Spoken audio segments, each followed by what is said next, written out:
best thing since the best thing since sliced bread, and welcome to PTV. There it is. There it is. I'm your host with the most, ain't afraid of no ghost, the P to the Y to the R to the O. It's your boy Pyro, and I'm joined by my occasional co-host, my man in the van and fellow relator, Johhny Fournier. Say hello, Johhny. What is happening, everybody? How's it going? Oh, that's gonna peak nicely in the audio picker. You know, I try to step away from the mic. Don't worry, I've done this once or twice. And because we've done it once or twice, I think we can throw away the niceties of the memories and gigs and concerts. We've done that. So, let's dive straight into the topic of the week, because that's new. But first, let's do it. Musical Monday. You know what that means? It means we're going to talk about music in life, then we're going to listen to some music, shut the fuck up, and discuss it. I dig. It's the pillar of Pyro that is video games and music. Music and video games. Yeah. When you think of gaming and music, Johhny, what are some of the first things that spring to your little mind? Oh, man. Like, you know, I want to say the obvious things are things like Guitar Hero and Rock Band and DJ Hero and the licensed tracks and things like GTA and Saints Row. But there is the reality of my age, I'm going to date myself here, is that when I think of music and video games, the first place I go to is 8 and 16-bit. That is, It goes way deep. It goes all the way back to the earliest days, the Mega Man soundtracks, the Airsoft games, the Double Dragons, the Contras, all, you know, the Castlevanias, all that stuff. So where it definitely starts for me. So yeah, there'll be some mix in there, whatever. Yeah, you gotta fix it. Video, man, dude, I'm with you. Those like 8-bit, 16-bit melodies, they're some of the ones I heard first. Like, I've still got the first console I ever owned, my original NES. It's packed away with Mario's 1 through 3, Darkwing Duck, Double Dragon 3, and California games. And Cali games! The infamously hard Teenage Mutant Ninja Turtles game that I completed without trying, and then learned later in life that, people find this difficult. Right? So I had the same thing. Like, I remember, people don't understand. When we were little-uns, when there was little Pyro and little Johhny, the tale was you got a game typically and they were like $80 and you didn't get another one until you finished the one you had, the one that was on your plate. And even then, sometimes you had to wait for birthdays or Christmases or combined gifts or whatever you had to do. So we became masters of the most difficult games ever constructed because we didn't know any better. Like, we didn't understand that there was a chance to, like, we didn't have easy mode, we didn't have cheat code. I mean, there were sort of cheat codes. We got Game Genie eventually, but we learned to master these games. And I remember too that TMNT game, like remembering like what turtle to pick, like that. You remember that trick to beat Bebop as Donatello up on the stack of crates, and you just keep hitting down because it keeps jumping up. Like all of that stuff, like when to pick Raphael, when to pick Leonardo. I don't think Mikey really ever got picked in that game as like a strategy, but I used to play this Mikey in the swimming through the jellyfish maze shit. Yes! Oh my god, I got so good at that. The dam level. Yeah, I love that game. I love that game so much. It's such a good game. Yeah. And then I watched like Angry Video Game Nerd and Retro Replay and who else? The Game Grumps play it, and they're all going on about how it's notoriously difficult. I was like, really? I don't remember it being that hard. I don't remember it being that hard. And they're all on about this like one jump in particular. I was like, just stand at the edge and then just jump. Yeah. Yeah. I know what you're talking about too. If you're not used to those games, or you're so used to modern games, you don't have, it's a different gaming mindset. Yeah. Because the games were slower and they moved differently and all the physics were different. So like games took time and patience. Whereas now, the attitude with games is it's all go, all explosion, color, everything. Yeah, and they want you to see the cutscenes and the story and the narrative and get you through all this stuff, and that's great. Like, I love it, but little text boxes coming up. Rocksteady has April O'Neil. Yep. I mean, like, although Ninja Gaiden was like the first game to have cutscenes in it, it's true. Like the way that people covet the Souls games now, the like hardcore Demon Souls, this is difficult. Like that was our whole life. That's the only thing that we knew back then. Like we didn't have any choice. Play Mega Man 1 and get back to me. Yeah, exactly. Yeah, tell me what your strategy is to get through the Robot Masters in Mega Man 1, and then we'll chat. All right. So when we sat and talked about this episode, we tasked ourselves with coming up with 3 categories. We're each going to come up with 3 tracks from each of the 3 categories. Yeah. There is, let me look at my notes. There is original game scores. There's game tunes with a twist. And then there's the licensed soundtrack. But before we get into any of that, it's time for our one-hit wonder of the week. So I need to start sending you some links. This feels like it needs to be a video game one-hit wonder too. It is a video game one-hit wonder. Yeah. Line this up. So, nice. Copy that. Chat that. So our one-hit wonder of the week is as on point as possible. Super Mario Land from MC Mario. Love it. The Ambassadors of Funk. It's the radio version. Let's get into it in 3, in 2, in 1. Let's go. Let's go. Oh, man.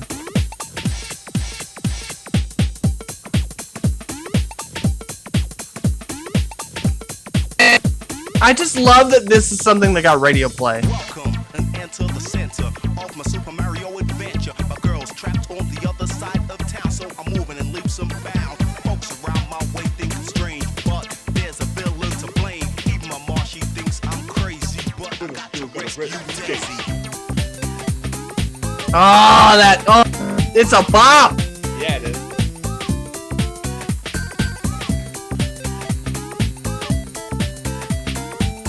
Now, was this a remix from the first game?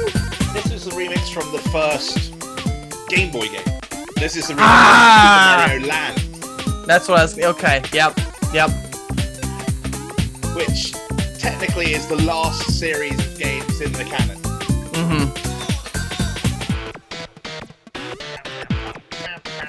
Oh, getting some biosophiles.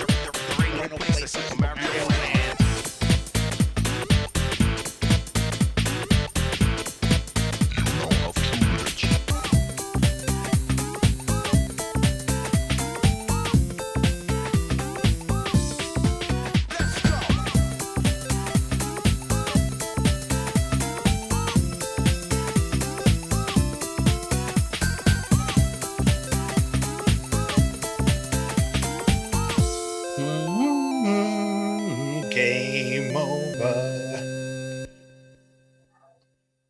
So that's our one-hit wonder of the week. I love it. As on point as possible. Super Mario Land by the Ambassadors of Funk and MC Mario. Do you know? Okay, there's 2 things. One, the radio version, is that because it's shorter? Yeah. That's what I think. Because it's like a dance mix kind of. It could go on for like 5 minutes. On the single, there was a couple of like slightly different remixes. Like there was like a more dancey version, and then there was like I can't remember, like a drum and bass version or something. And do you know, was this created by Nintendo, like for Nintendo, or was it something that they just did on their own? I think it was created for Nintendo because if I remember right, it was used on the Mario Land adverts for the video game. That's what I was gonna say. I bet you, yeah, it must have been used for the commercials. And then off the back of the commercials, you know, they became a single. Let's release the single, and why not? Yeah. And that's the whole awesome. top of the pop things. That's so awesome. we got our 3 categories. We got the originals, we got the license, we got the remixes. Where do you want to begin? This was the hardest fucking thing that I've ever had to do in my life. I told Pyro a number of times, like, there's not enough. We said 3 each on each 3 categories, and it doesn't, like, I wanted to do more. So I kept trying to find stuff that I thought was unique and whatever. We'll get into it. I think we start at the originals. Like, all right, cool. Starting with the originals. Seems like a fair place to start. And just to lessen the chances of me having to go to backup picks, I'm going to be a bitch and abuse my power and go first. Do it. So I am going to kick us off. I'm betting we have no overlap. I'm betting we have 0 overlap. I maybe we'll see. Hopefully, let's see. We're going to start off. No chat. Give me chat. Damn you! All right. Don't do this, tech. Oh, technology hates me. We're going to start off here. All right. I'm clicking it. Hopefully we don't get too many ads. Try not to look at the title. I don't want to see the title. I want to be surprised by it. Okay, I already know what this is, and I didn't get an ad, and I haven't seen the title, but I know immediately what it is. Immediately. Yeah, I'm starting this off. Like, one frame in, I know what it is. With one of my favorite, like, openings to a video game. Like, when we talk about, like, the transition and games getting more cinematic, like, you can't not talk about the Metal Gear Solid series. But Metal Gear Solid 2, like, the way this song is structured and plays out, I love it. So without any further ado, let us begin our journey with the theme for Metal Gear Solid 2. In 3, 2, 1, go. I don't want to full screen it. I still want to see Johnny's face. Ooh, KCEJ Japan.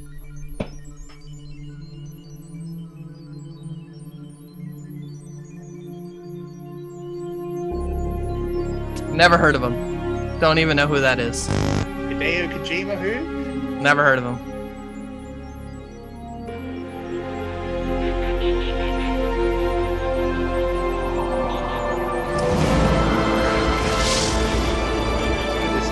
This slow rise and this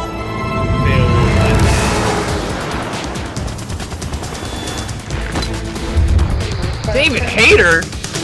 You mean the guy that wrote X-Men? The guy that used to be Snake until he got done dirty? Oh, he did get done dirty. Vanessa Marshall!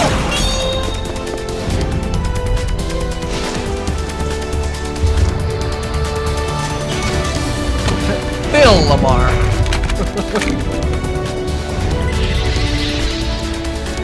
Oh, Paul Lighting. God, this game is so good. And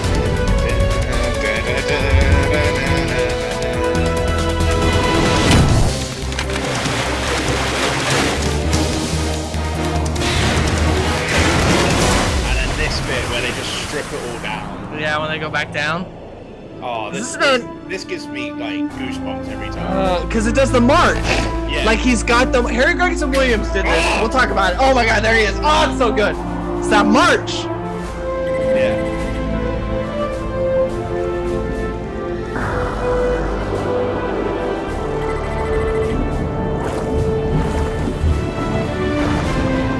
Oh, I love that. Oh, that. Oh, it's so hype.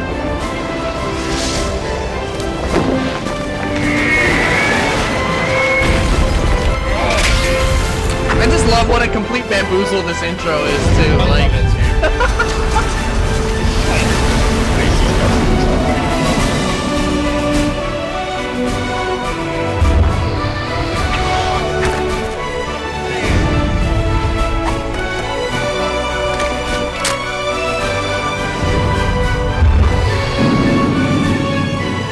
oh, who's that blonde guy? I wonder who that could be.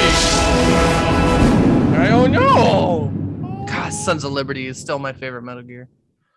It's not the best, but it's my favorite. No, it's not the best, but it's my favorite. Let me think about that. Oof, it's tough. It's tough. That's we can have a whole ass Metal Gear episode. Wow, yeah, MGS2, the intro to MGS2. Could that be any more 2001? It's so epic though. Like the build, the rise, the layers, then the pull it all back, and then those fucking military just like love it. I love it. Drums. It is. I mean, look. Originally, they did the song, very same theme from the first game, but the cinematic quality that Gregson Williams brought to the franchise is what kept that theme alive for 6 more games. Like, probably more. Like, it is such a strong rendition that pulls you straight into this like epic game that, you know, love it or hate it, like, I mean, because it's still one of the best games ever. But you know, people were really down on the whole, like, I don't know who this Raiden guy is. Brr. Such an epic scope and scale, and it all started there with that moment. And I'm with you, man. That's a great pick. That's a great pick. Thank you. So, what is your first offering from the originals? Okay. You know what? I'm not gonna do what you think I'm gonna do. I'm gonna change the feel here. and I want you all to get ready, to get hype, to get excitement for one of the most notorious intros to a long-lasting franchise that there has ever been. All right, let me get rid of this advert. I mean, I could look at the tablet. And No, I get it. I get it. Oh, okay. Yeah. Now, this is a bit of a gimme. Same thing with, like, you know, when we talk about original music, I wanted to be clear, like, this is a song that was made for this game. So technically licensed, as in they like hired people to be a part of the process in making this song. But this is Indestructible with Exile featuring Flow Rider from Street Fighter 4 the first time. Okay. What we call vanilla Street Fighter 4. So, are you ready to get hype? I don't know, because all right, let's just get into it, and I'll throw my thoughts out afterwards. Count us in, good sir. In 3, in 2, in 1, and go.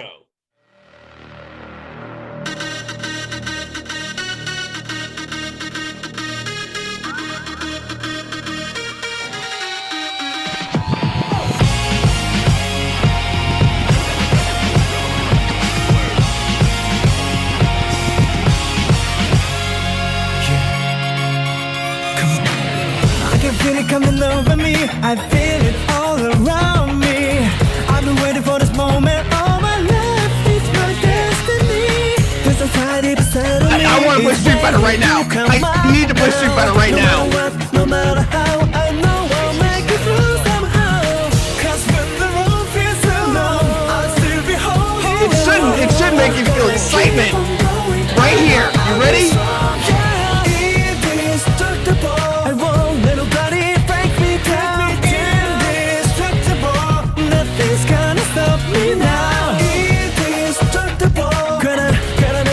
Keep on going, indestructible.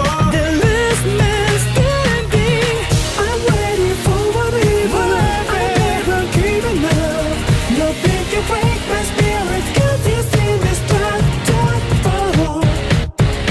Yeah.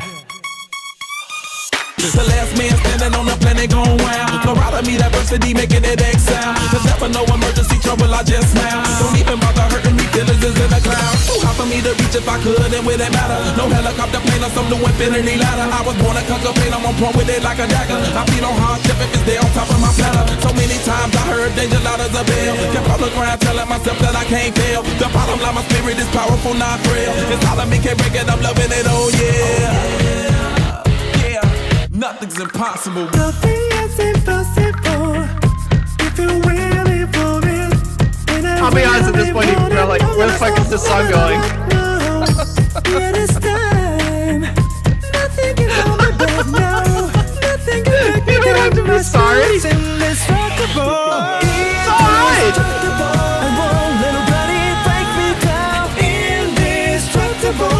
Nothing's gonna stop me now. Indestructible. Gonna make you gonna keep on going. Indestructible. The last man standing. Indestructible. I won't let nobody break me down. Indestructible. Nothing's gonna stop me now. Indestructible. Gonna make you gonna keep on going. Indestructible. The last man standing.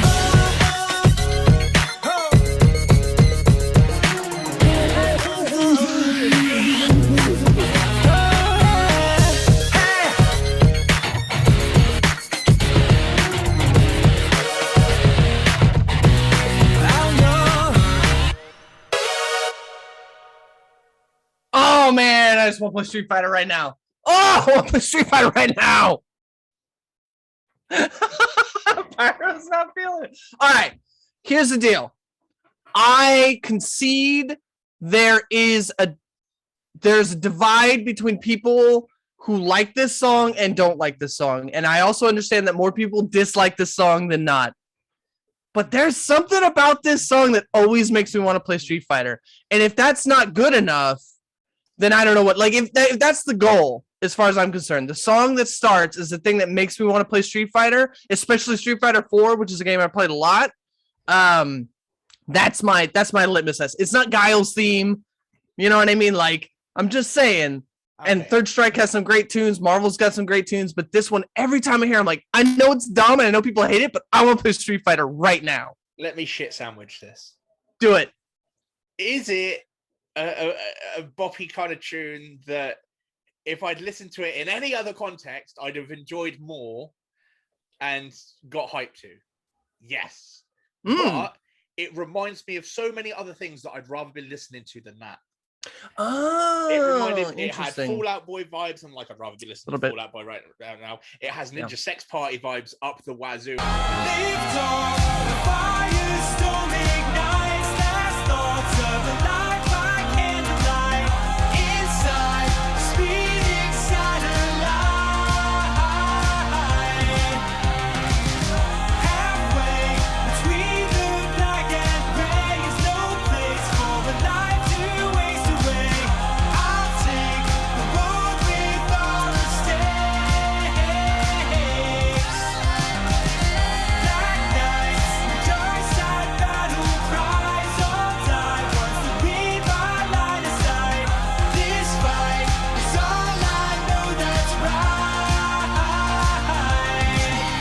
Like I'd rather be listening to NSP right now. And when it comes to Street Fighter, all I want to hear is da da da da da.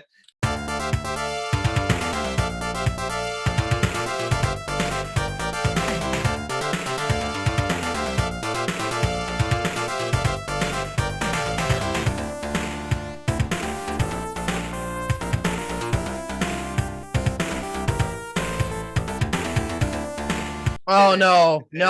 I gotta educate you on the Street Fighter soundtrack. Woo! That's all I want to hear. That's fair. That's 100% fair. It's not what you think classically most people think of when they think Street Fighter.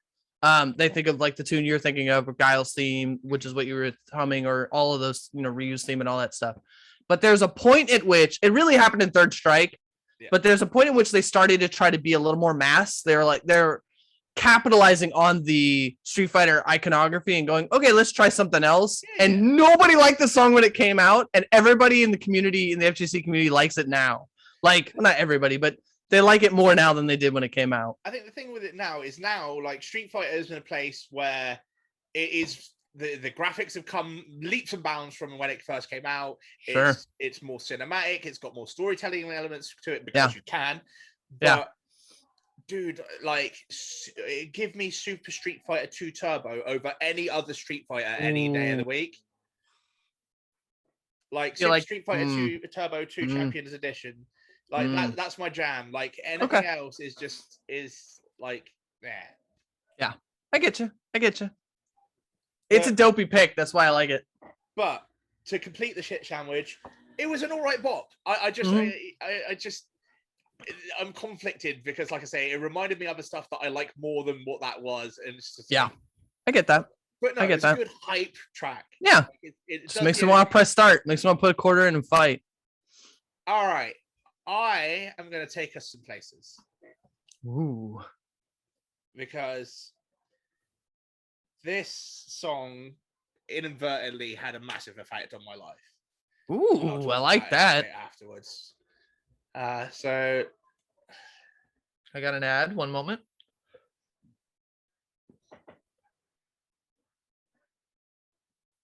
Okay.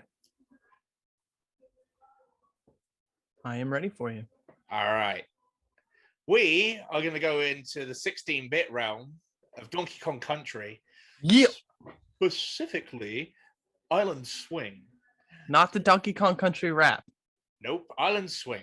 No, okay. I'll talk about why afterwards. But let's get into this in a 3, in 2, in 1. Let's play.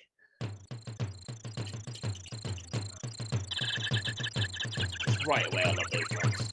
Just rolling jungle drums. Immediately reminded me of how much I miss Donkey Konga.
swingy. Like you could see this being played like, you know what I mean, like in a swing dance kind of scene. Yeah.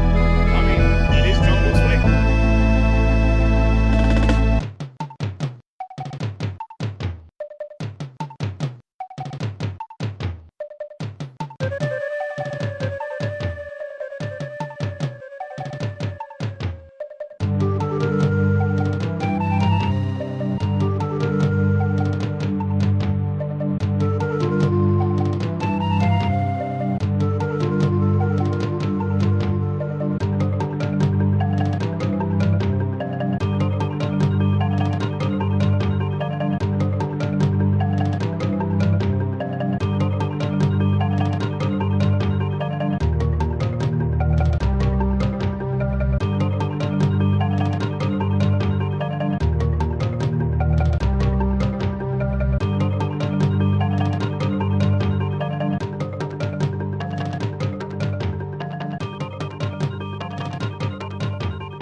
I feel like we started it over, right? I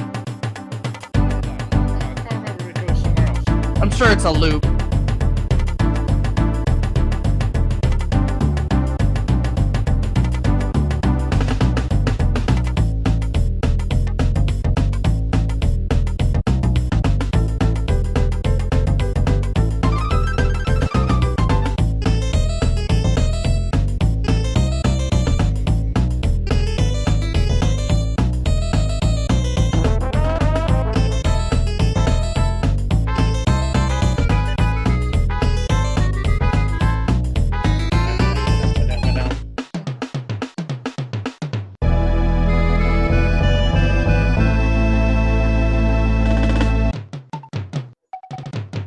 Okay, yeah, I think it's just a loop of those It's okay. sections.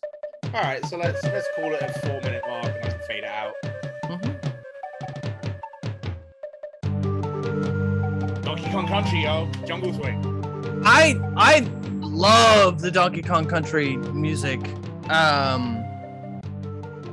It's funny because I know most of that probably from Smash Bros. Because they put a lot of the tracks from other games and put them in there. But I did play a bit of Donkey Kong Country, and also I from what I understand, they put some extra effort into like how they crammed that much music into the 16-bit cartridge. I don't know if you know more about that than I might know. So this Donkey Kong Country came out in 1994. It was being made a couple of years into that. So I was like 7-8 years old and I bought a copy of Nintendo Power magazine, and in it was a VHS, the making of Donkey Kong Country. And like the first thing you hear is this track, and like there's footage of the game, like a trailer.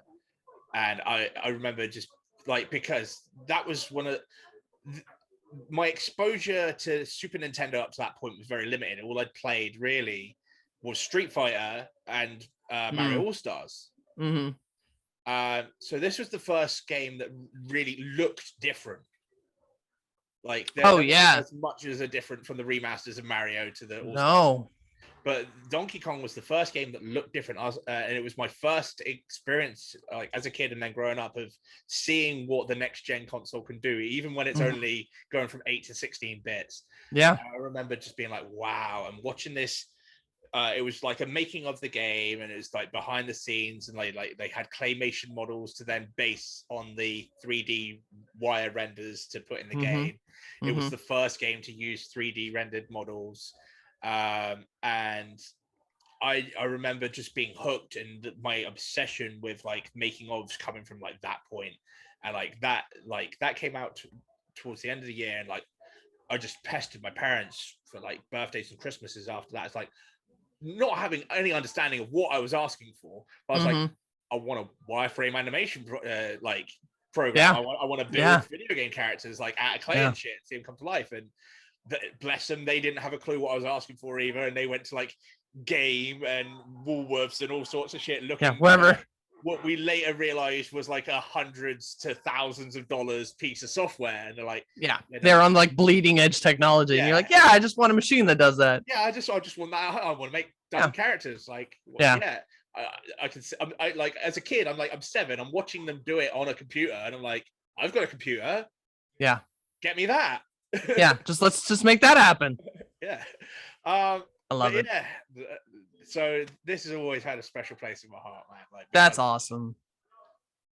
Yeah, this music in that game specifically is so standout good. Like, yeah, it's ridiculously good, and like I say, Yeah. that's kind of spurred my passion for like understanding how not just video games but film and movies were made, and that later then fueled and pushed my decision of like media at college and university levels to get my degree. So it all started with Donkey Kong Country. It all started with a monkey and a Congo with drum. a funky monkey and some Congo drums. Funky monkey. But yeah, those drums.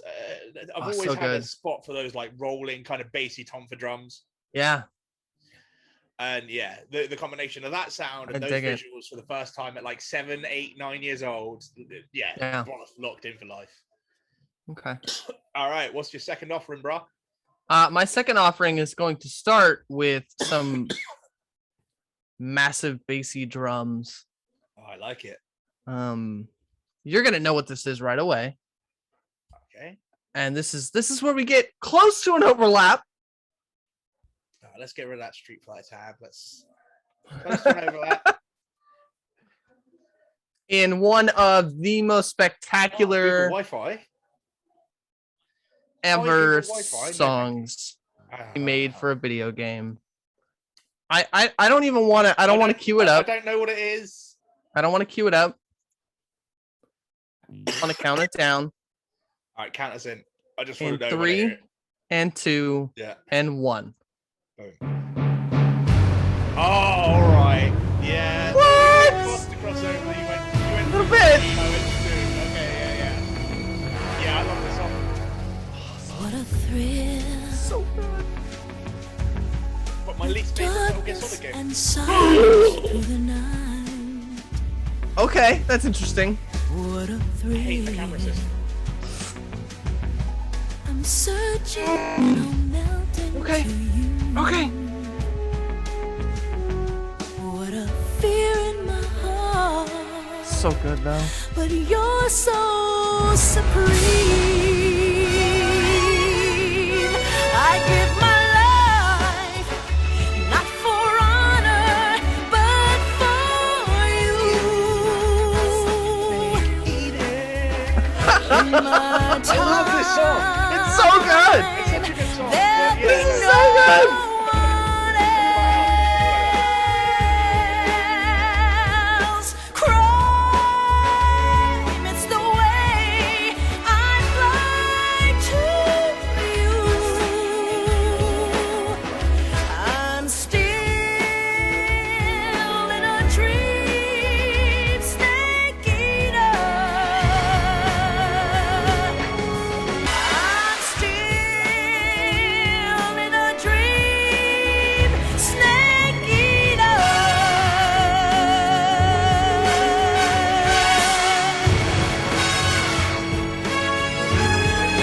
I'm still in a dream, snake eater.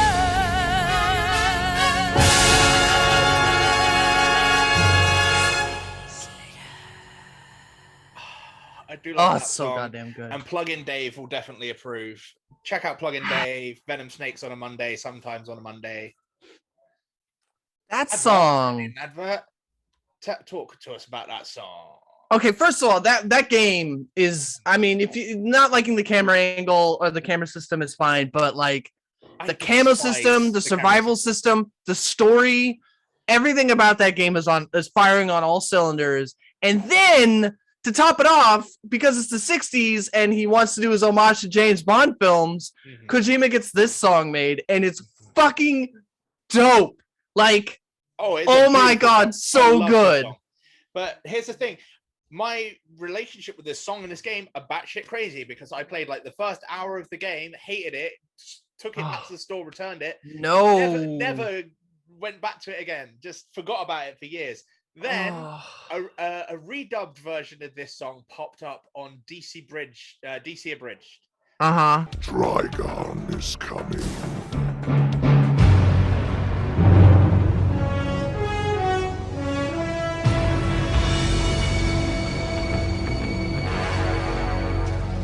What a thrill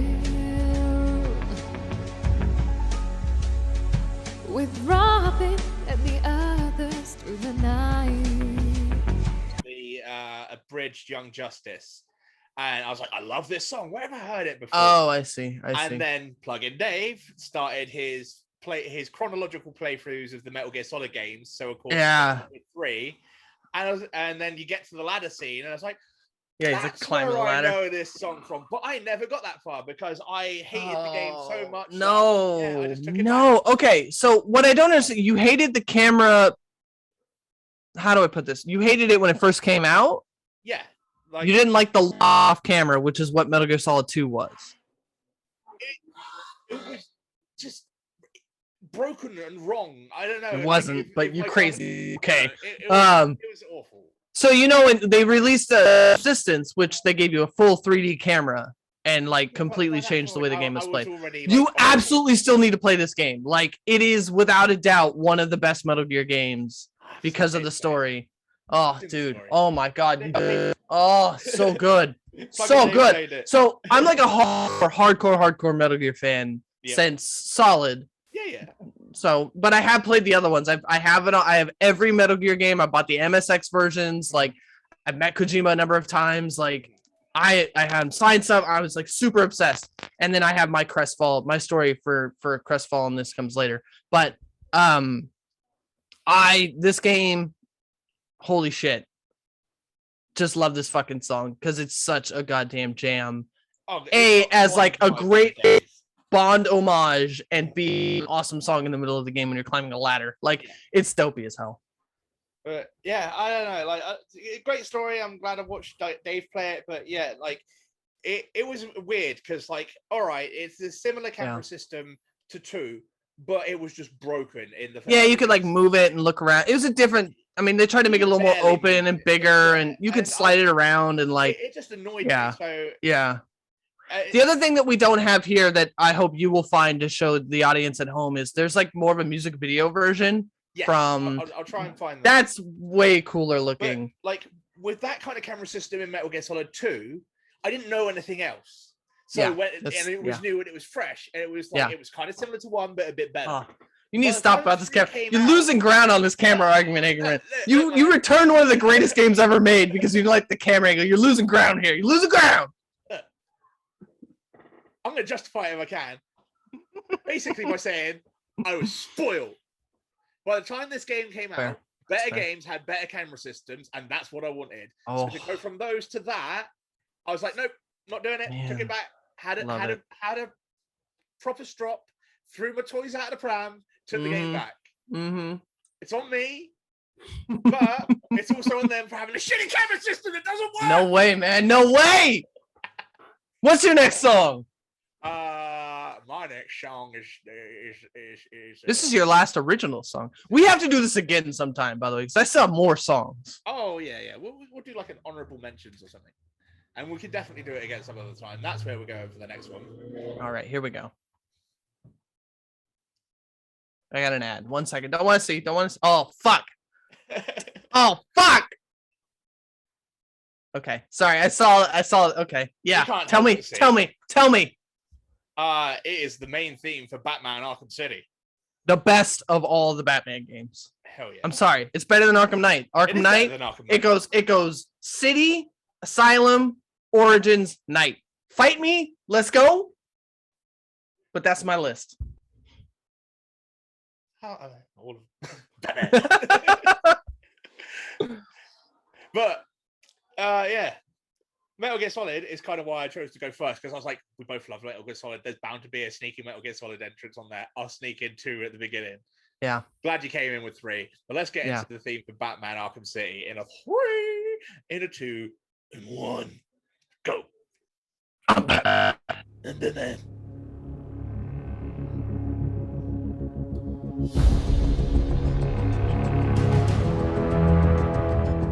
Oh, so good.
So good.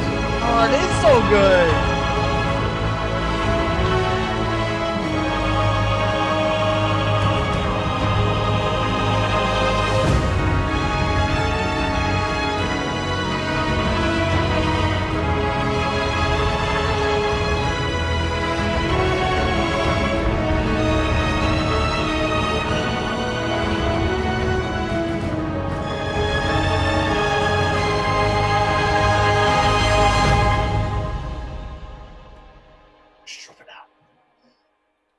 Fucking good. Such a good game. Such a good game, but musically, this does so much right.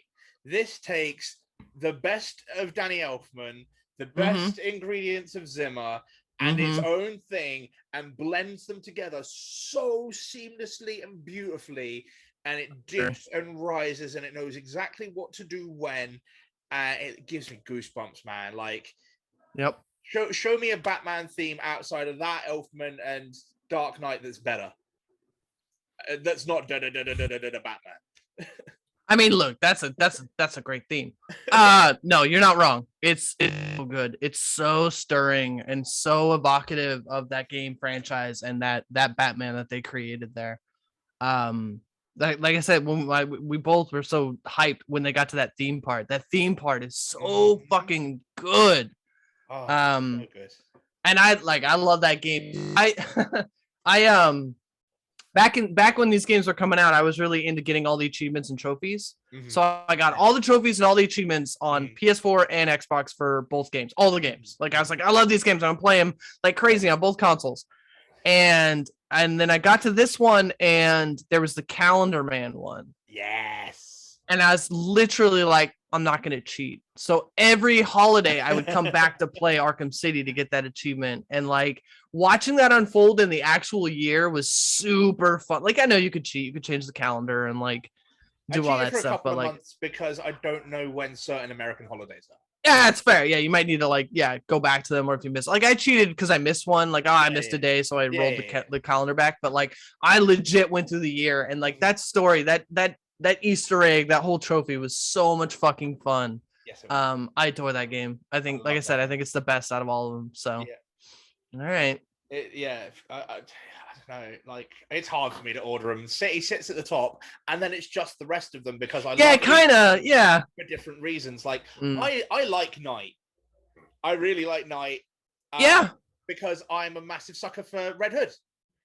No, so Night's a cool game. I just don't like the Batmobile. Like, I didn't think it was fun, and like, and it's no faster than gliding. And I think that people shit on Origins unnecessarily because it like invented detective mode and did all this fucking cool shit. Like I loved Origins because it invented detective mode and it Yeah. gave us Arkham Online.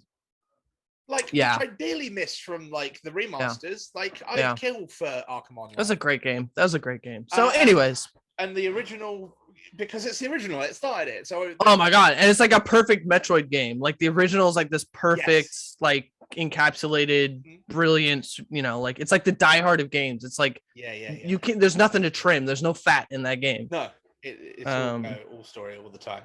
Oh, it's so good. You have a third and final offering for our. Yeah, we're going a hard right turn after that epicness into the land of the weird character voices. I'm starting us off with I'm ending this original with the only great guitarist in video game history, motherfucking KK Slider from Animal Crossing. Are you ready for this? Oh, that face. Oh, that face! Oh my god, that face! Animal Crossing can bite every inch of my ass. Animal Crossing is amazing. You don't even know what you're talking about. Ready? 3, 2, 1, go. No, I'm not ready. I don't even have the link ready. I was so distracted by the words coming from your mouth. How do you hate Animal Crossing? Who the fuck hates Animal? That's like people like, I don't like the Muppets. Like, die on this hill. I hate Animal Crossing. It's not a game. What? Sure. Whatever. Unbelievable. Pyro with the hate. Hating on the Animal Crossing. I don't give a fuck. We're still listening to this song. Are you ready now? I've started playing it. Let's back it up. I've heard the first 12 seconds. Like, count me in. Whatever. Okay. 3, 2, 1, go. Poor Pyro.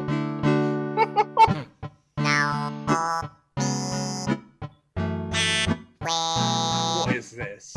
It's awesome, is what it is. Come on now. Such a hater. Such a hater.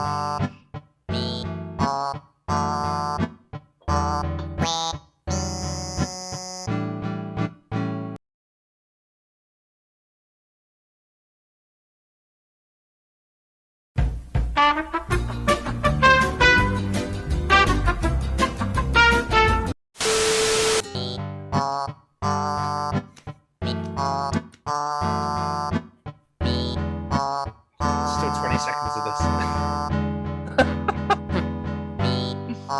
It's almost over.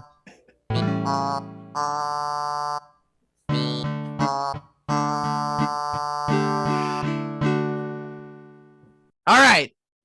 KK Slider. Pyro's dead. So here's the thing that I like about Animal Crossing. It is a fun non-game.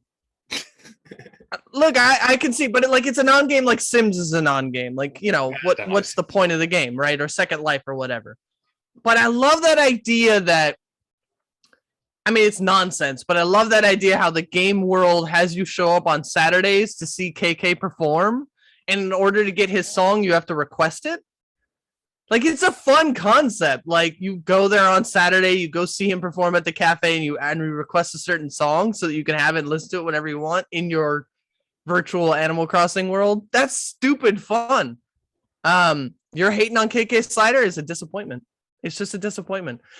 Hey, fucking fire off in the comments if you love KK Slider like I love KK Slider. But man, you were the one that said it'd be really interesting if we finally find something that Pyro doesn't like. And now that you find something that I don't like, you're whinging about it. Well, this is what it's like when I don't like something, right? That was a bunch of beep, more. That was yeah. But Animal Crossing is a bunch of beep, more. If I had to, it certainly is. It's kind of what it is. If I had to find something positive to say about it, I like the old kind of 16-bit feel in the background and like the synth. But I don't know, man. Like, if you like Animal Crossing, I suppose that it invokes like that. Is it even nostalgia? It's too recent. It invokes. Yeah, it's a little too recent. It invokes something in you. Yeah, it's got a style that's like, very Animal where Crossing. other people have a soul. It invokes that in you that makes you like Animal Crossing. Sure. Okay, I see how it is. Yeah. All right. I'm gonna go get my KK amiibo now, and he's gonna be my mascot for the rest of this episode. We found something I don't like. Yay! only took however many episodes. Don't worry about it. 12.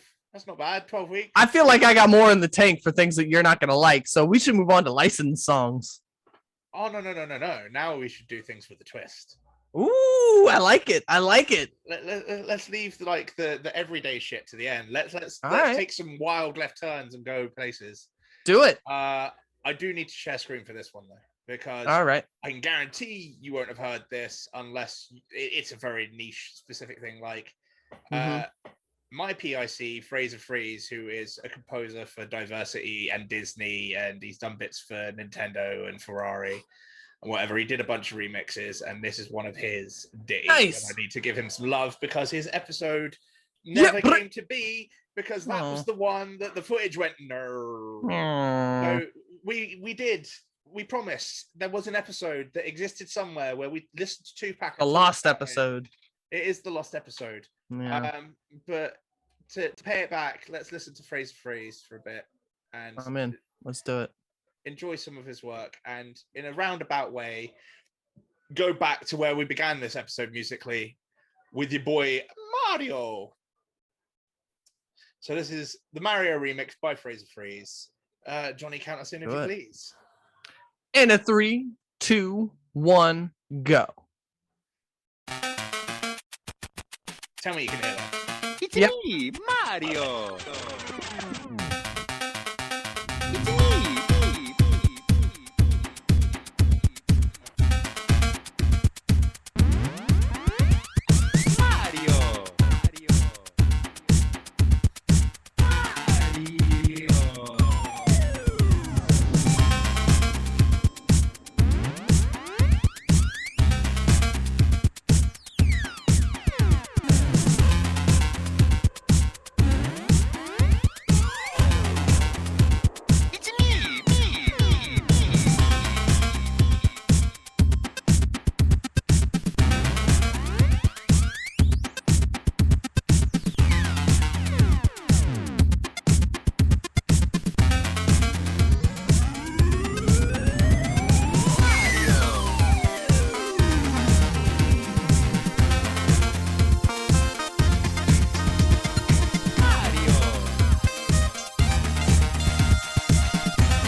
Mario.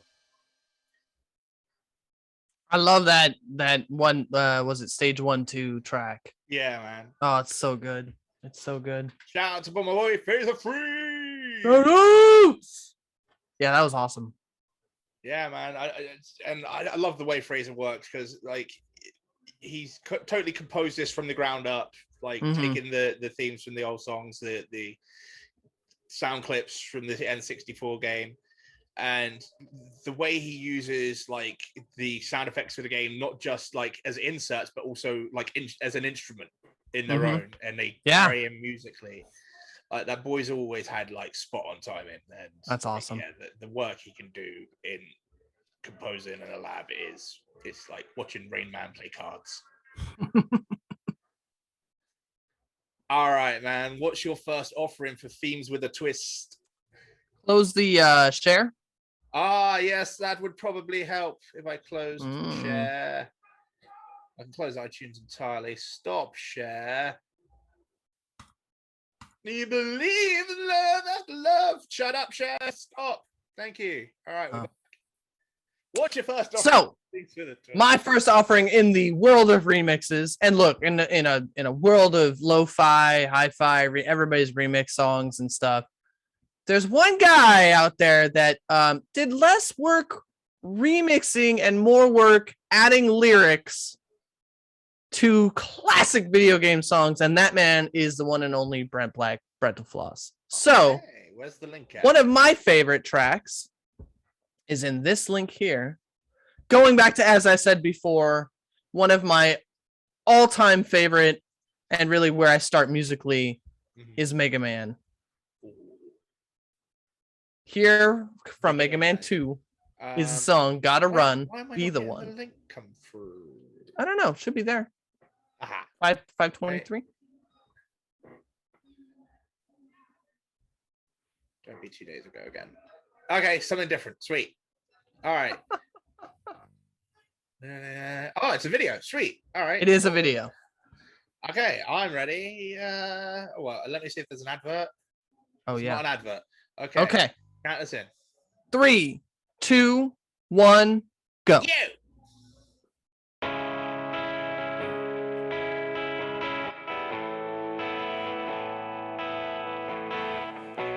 What if the music from the first and second levels of Wily's Castle in Mega Man 2 had lyrics? What if I sang them in part, but also singing the lyrics and performing the accompaniment was the Megas? What about that? Follow me intrigued. Tell him, Josh. In the year 2000X, Dr. Light created a super robot named Mega Man. Mega Man defeated Dr. Wily once. Now, Dr. Wily has created 8 new robots of his own.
It's time to stop, Dr. Wily.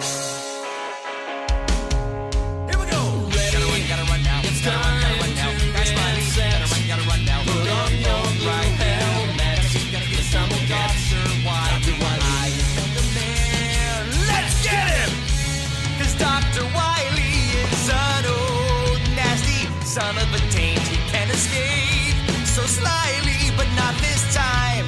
He thinks he's leaving, but he ain't. I wanna be the one who fights for justice. I wanna be the one.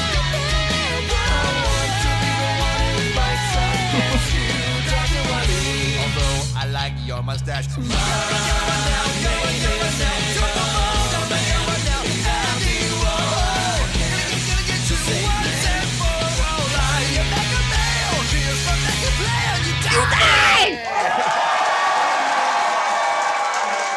redeemed. Hey, oh, whoa, buddy, whoa. So obviously, like, Mega Man 2 is a game that looms very large in my upbringing. It's a game I played all the time. And Brandon Floss does Mega Man 3, Mega Man 2, Final Fantasy, Dr. Mario. If you haven't heard of Brandon Floss, y'all should do a deep dive on his stuff because it's super fun. That was one of the more produced versions. I'll have a look. Subscribe.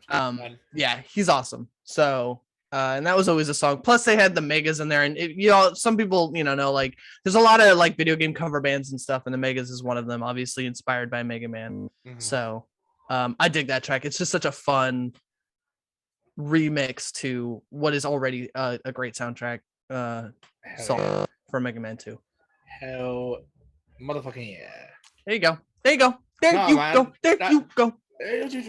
Gone. Are you there? I don't know. Yeah, no, I love that. That was just fun, butt rock, awesomeness, head boppy greatness. Yep. Clever lyrics. I like anything with a clever comical take in like, yeah. Yeah, there's a lot of that with his stuff too. Like all of his stuff is comedy based. So yeah. He even I think he produced like an off Broadway musical about Star Trek. So like yeah, he's a funny dude. All right, you have our next offering for Volumes with a Twist. I am clicking now. Because No I ads? figured if I start with Mario, it only makes sense to go to his blue counterpart Sonic, but not where you think I'm going to go necessarily. Ooh. Some people, when you think of OG Sonic, you immediately go to one particular theme, and you know what I'm talking about.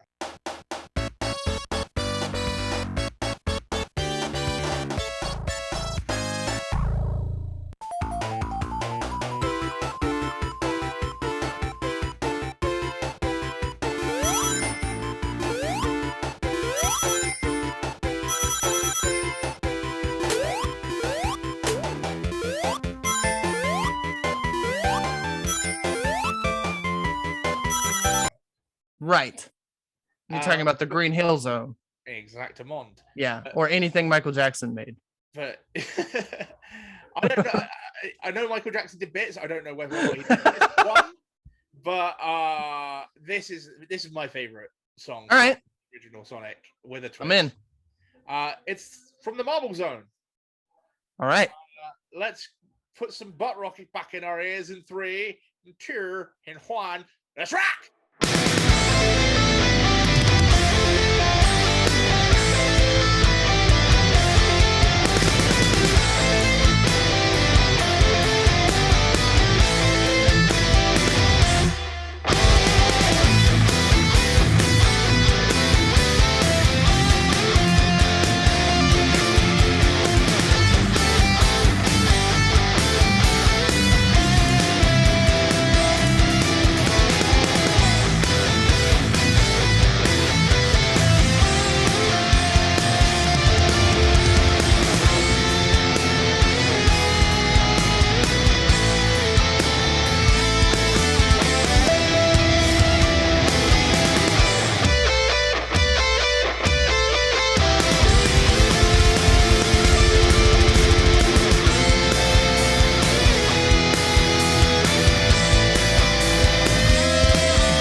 I never grew up with Sonic.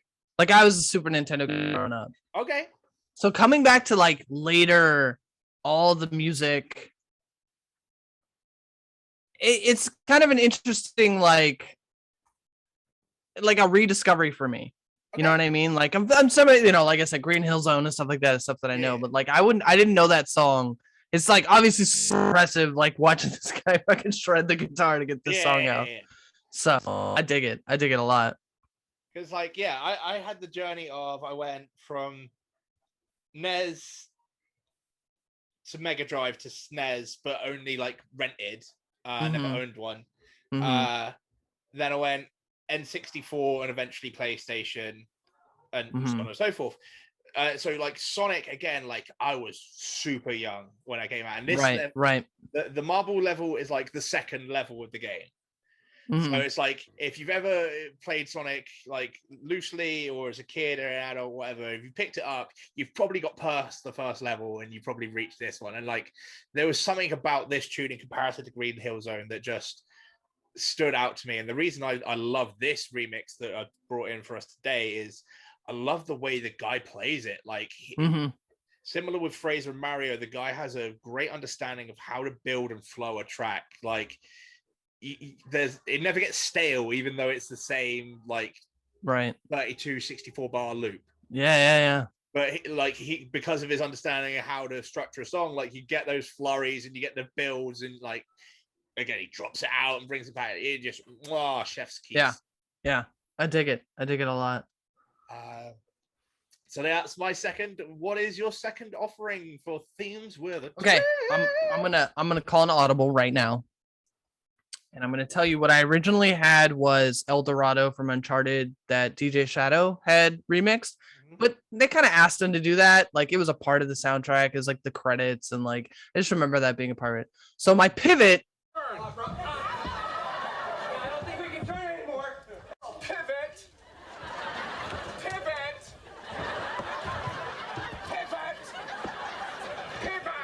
Is to and I'm gonna let the judge decide. I'm gonna let the Pyro rule. This is more or less inspired by video games, not necessarily a remix. I'll take it. All right. Now, you guys might know him now from America's Got Talent, but I knew him. We're talking about what is it? Wait, it's starting to play on me already, and I didn't tell it not to. Screw Attack. Hang on. You're not playing, are you? I am not. Okay. It's got it to load without an advert. Got it. Okay. As I was saying, everybody knows him now from America's Got Talent, but we're talking about the one and only one and only Nathan Barnett, aka Trail Luaus, aka Keith Apicary, with Neo Geo. In 3, in 2, in 1. Screw Attack. The angry video game nerd? No.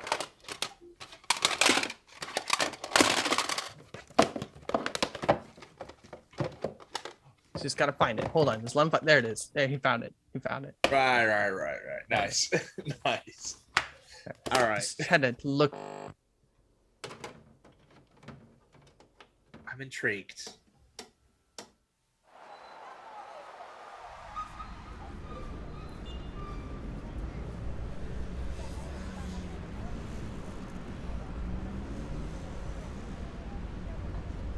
Where are we going with this? Taking this arcade cabinet from PlayStation.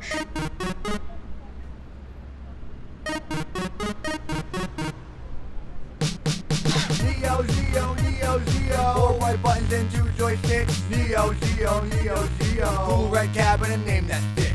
Neo, 4 white buttons and 2 joysticks. Neo, cool red cabinet, name that stick. No one quite did 2D fighters like you did.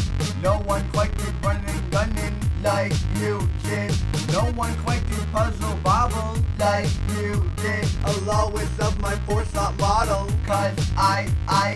Okay, so we all know that the Neo Geo MVS arcade cabinet is the best thing to ever exist on the planet. That's obvious. If you were born, then you know That's that. obvious. If you don't know that, then you're technically not alive. You might want to get that checked out. But there's also another best thing on the planet. Listen up. Screw attack, the place is all at. With a name like that, it's so badass. Me where I get my retro games. The answer I give will never change. Magical land name Game Attack. Okay, shit, the store right near Dallas. The place to be is SCC. If you went down there, then you saw me. I'll never forget the wet conga, the hotel front desk, baby and Joni. I never did get my kids up death, but if I go next year, I'm still say yes. Yes, True Attack is really cool, but I ran out of material. I don't know what else to say about that website, so I'll just say go to it because it's really cool.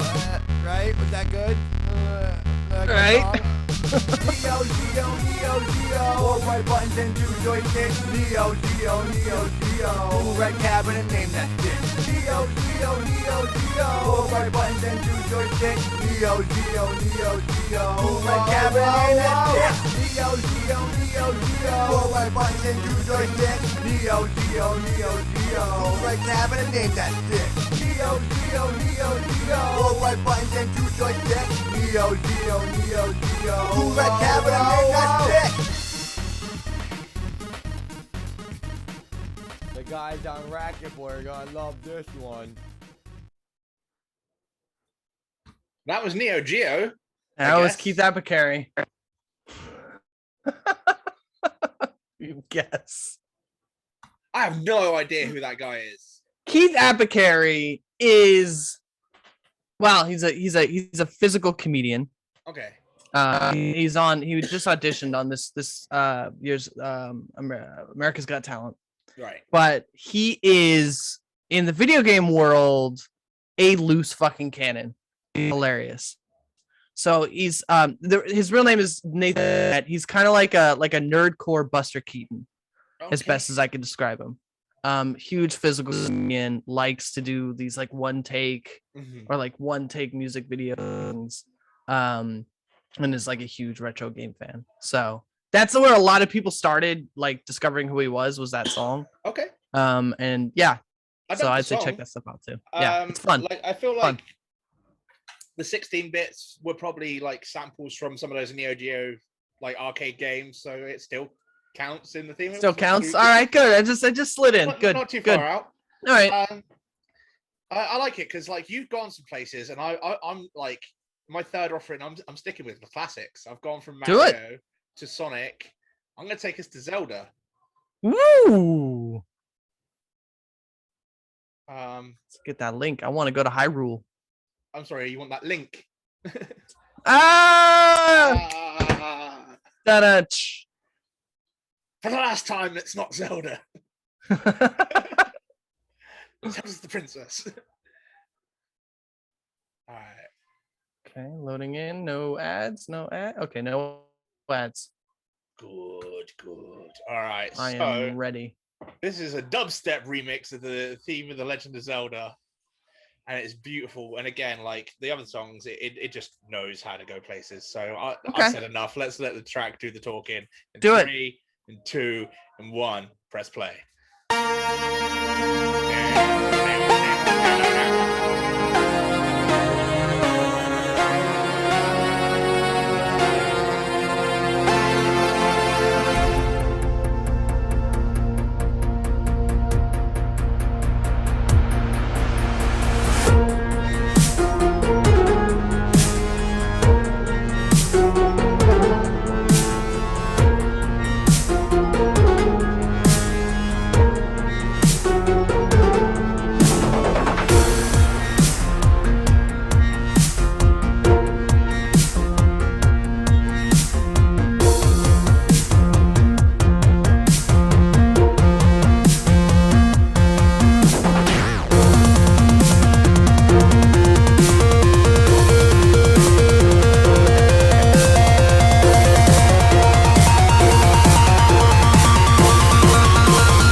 like all dubstep, I feel like I was just in a very sweaty warehouse with laser lights. I dig it. It was good. Like, I'm not typically a dubstep guy, but I liked it. That was fun. Yeah, I can take or leave dubstep, but that track just does stuff for me. I just love it. Like, the mix of like the original theme with, again, someone who's got a good understanding of how to structure a track. So like, although you're using the same basic elements, it doesn't get boring or stale. It goes on a nice little journey. And those drops, man, I love those drops. Yeah, the build is just so hype. And like dubstep, like that build to drop, you either nail it or you fuck it entirely. And they got it right. I dig it. I dig it. I dig it. All right, that was my final offering for Themes with a Twist. What's your last? I'm ready for this. I'm ready for this. We're going back. This is a mashup. I've talked to you about this before. I wish that I could. This is why it was so hard for me. I wish I could feature more music from RPGs. And I didn't feature enough, to be honest. But if I was ever to use any music from any RPG, it would have to be a Chrono game, either Chrono Trigger or Cross, because it has some of the best music in the 16-bit era. And long ago, I don't know how I stumbled upon this, but this guy Too Mellow mashed up Jay-Z with Chrono Trigger, and it was a beautiful mash. I was like, oh my god, this works so well. Now for me, it works on an extra level because I love the Chrono Trigger music. Sure. And if you didn't grow up with it, you don't love it, it might not catch. But I'm interested in to see how everybody else feels about how you feel about it. So let me count it down. All right, cool. Count me down, and we'll talk about stuff after. All right, and in 2 and 1, go. Yeah. Y'all niggas got me really confused out there. I make big pimpin' or give it to me, one of those. Y'all hail me as the greatest writer of the 21st century. I make some thought-provoking shit, y'all question whether he's falling off. I'ma really confuse y'all on this one. Follow. When them tops come down, chicks' tops come down. Like when them shots come out, make cops come around. When them blocks come out, I can wake up a small town. Finish off the block, then I make my more rounds. Stairs get exchanged, and the fifth come out. Tough guy disappeared, and the bitch come out. That's him, I'm usually what they whisper about. Either what chick he with, or his chip him out. Cause I've been doing this since Chips was out. Watching Eric Estrada bagging up at the Ramada. Table full of powder. AC broke, about to take another shower on my 25th hour. And the first thing I'ma do is free Siegel. Go. Take off the cuffs, unlock the gate.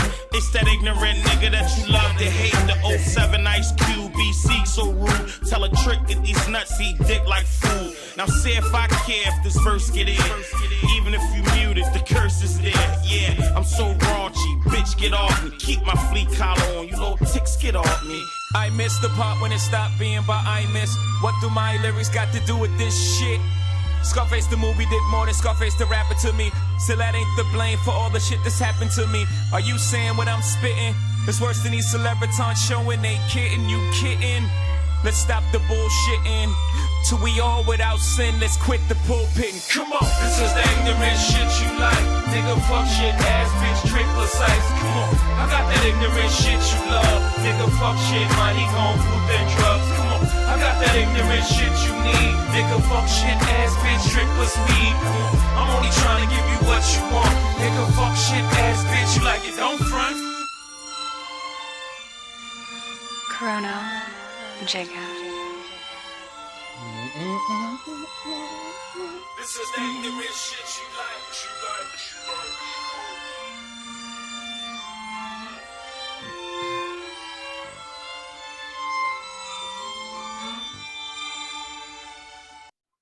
So for me, that mashup has two effects, which is it makes me want to both listen to more Chrono music and more Jay-Z at the same time. Like it's awesome.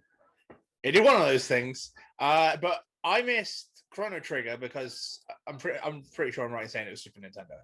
Yes, it was. And originally, as I said, I only rented it. I only had very few experiences with Super Nintendo games growing up. But this one was one that I'd seen, like the Game Grumps play it. I've seen Retro Replay play it. So that song still made its way into my ears, and even if it was later in life. and Yeah. I grew up listening to Jay-Z, so I still got good elements. Like Still get you in. That was a nice Yeah. marriage. Yeah. You stuck the It's landing. awesome. Yeah, man, I dug it. I feel that. That's awesome. Yeah, I did like, oh god, like I said, like now I just want to listen to like all of Chrono Cross and then just jump back into some Jay-Z. I kind of just want to throw on like the Grey album. Actually, thinking of Jay-Z mashups. That'll come in mashup month. We will get. Yeah, the we'll Grey have to album. do mesh. Yeah, Mashup month's coming. In fact, Jay-Z is going to bookend mashup month because it's Love the it. Grey album and Collision Course. Speaking of Collision Course, July 19th rolling up. We're going to do our love letter to Linkin Park live. Oh yeah. Oh July yeah. 19th. Oh That's gonna be a lot of yeah. fun. Oh yeah. Yeah, there'll be a few of us for that. That'll be a 4-way split screen, and I'm gonna have to figure out where to put the graphics. Danny's gonna be one of them, right? Because I Yeah, need to hear Danny's. It's you, me, Yeah. Danny, and Okay. Yaz, because Yaz's I love it. episode I love it. technically exists, but you can only watch Another it in lost very- episode. Yeah, like unless you're in one of the 242 territories that is not blocked Oh in. Lord. Thank you to the 18 people that have seen that episode. I don't know where in the world you are, but I love you. All right, so that was Themes with a Twist. Our final category for tonight is licensed soundtracks. Yes. But before we get into that, a brief break. So Yep. We'll be back after these messages. If I'm not back in 30 seconds, just wait longer. Yeah.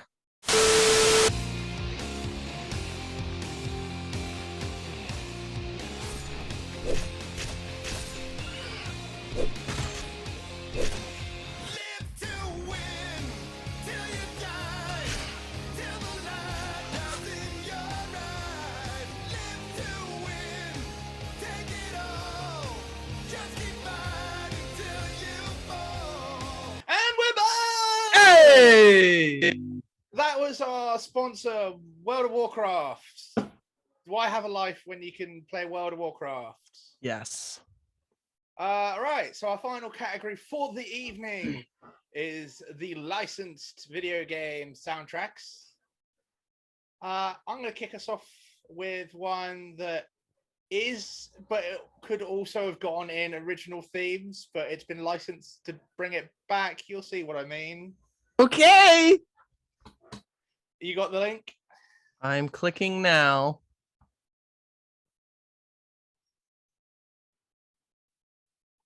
Oh wow. Yeah. Okay.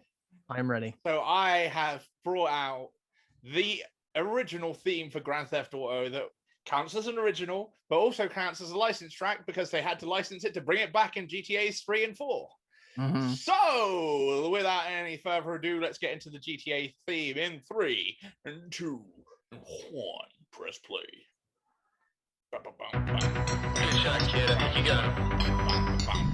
God, this game was so different than what it is now. I know, right?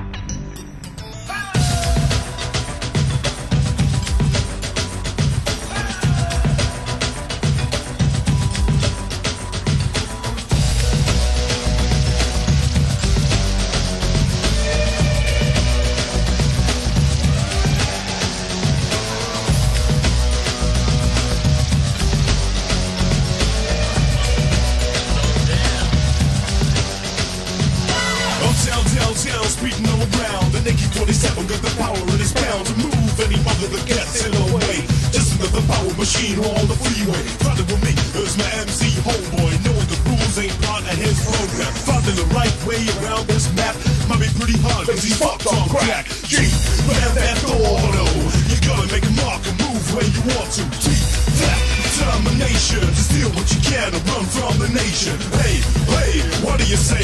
We automated secret to speed from our getaway. Take it to the edge, there's nowhere to hide, and call up the boy. Let's go for the joyride.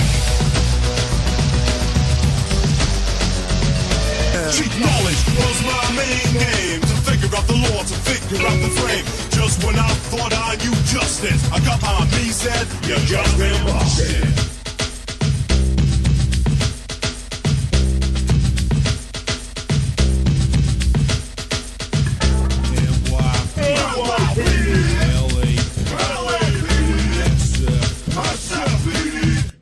Don't fuck with me.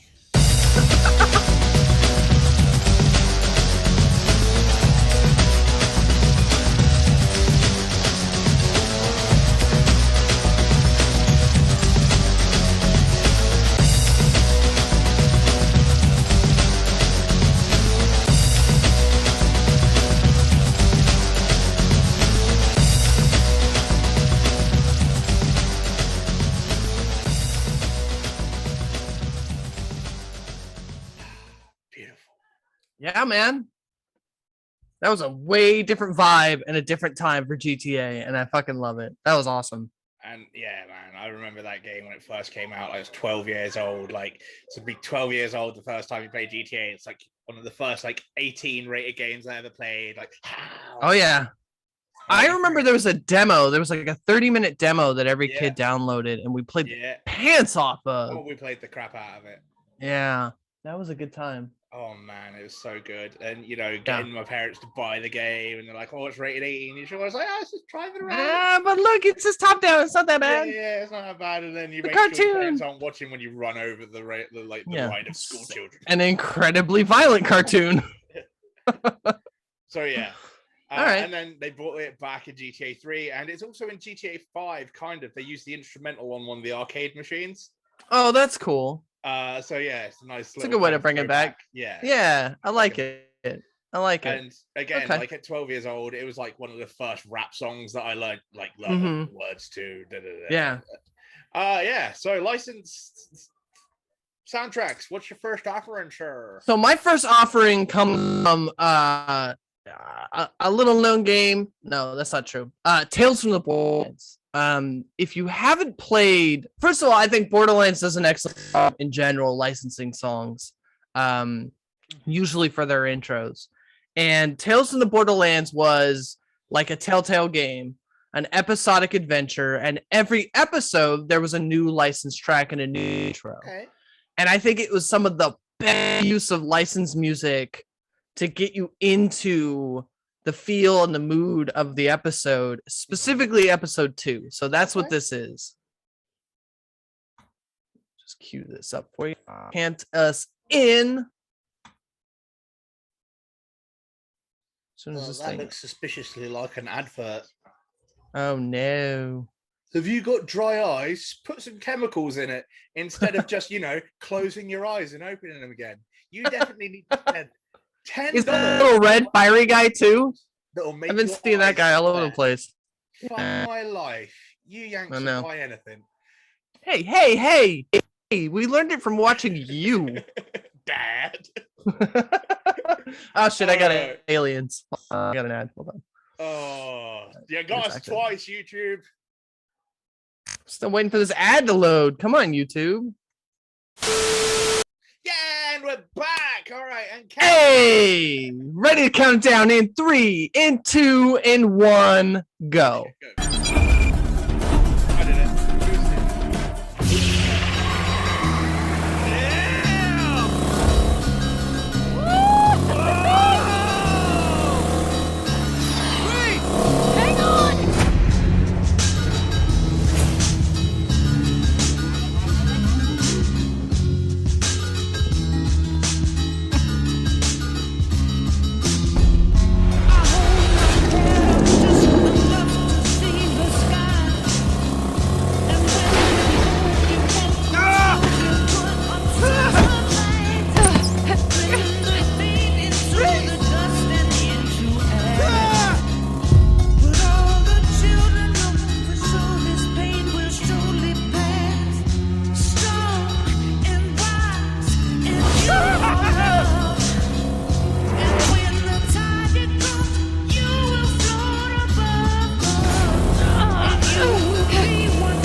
I just think that track. I like the track. What is it? Ping Pong?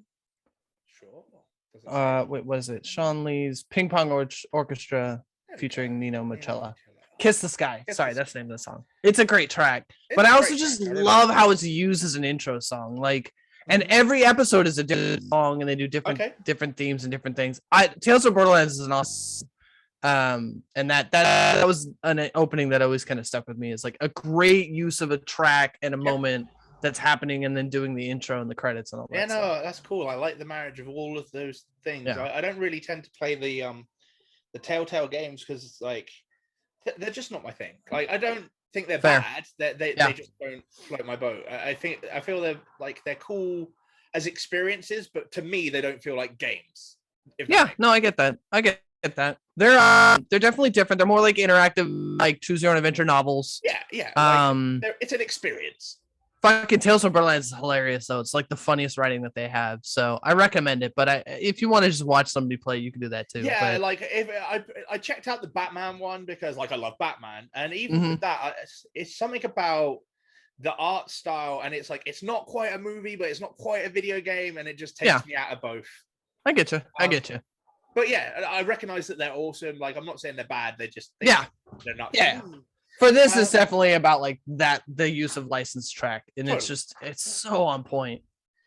So we go from Grand Theft Auto with me, which was like one of the first game series to use licensed soundtracks, to what I feel like is the franchise that were the next ones to master it. Ooh. And this song is synonymous with this franchise and makes me think of it the first few seconds I hear it.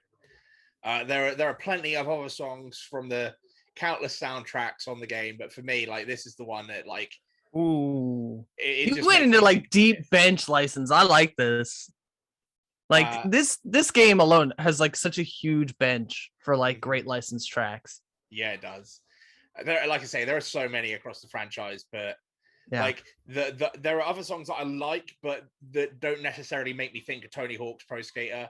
But this song, like that's where my memory goes the second I hear the first few seconds of that. Spoiler alert, we're listening to a song from Tony Hawk's Pro Skater. It's Superman Goldfinger, and let's go in 3, in 2, in 1, press play.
I don't know if I even recognize the song without the sound of grinds and like trick modifiers.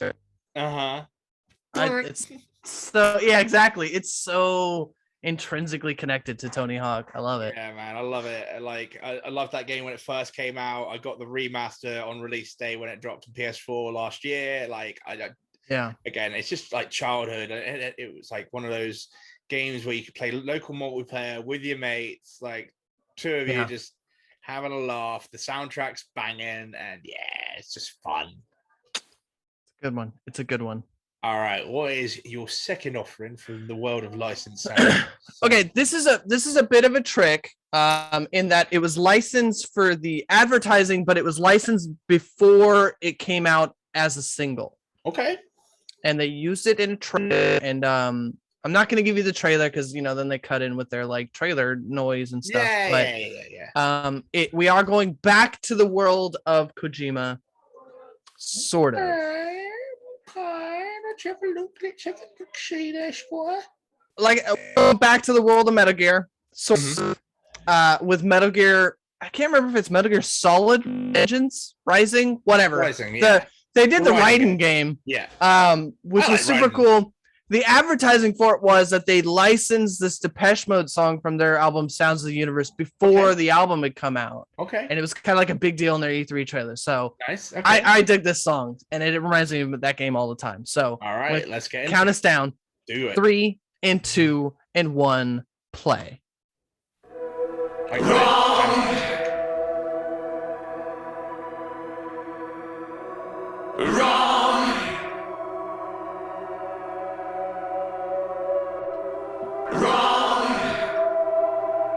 Get some volume on this.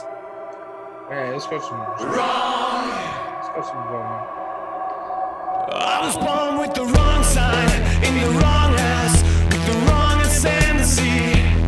I took the wrong road that led to the wrong tendencies. I was in the wrong place at the wrong time for the wrong reason and the wrong rhyme on the wrong day of the wrong week. I used the wrong method with the wrong technique.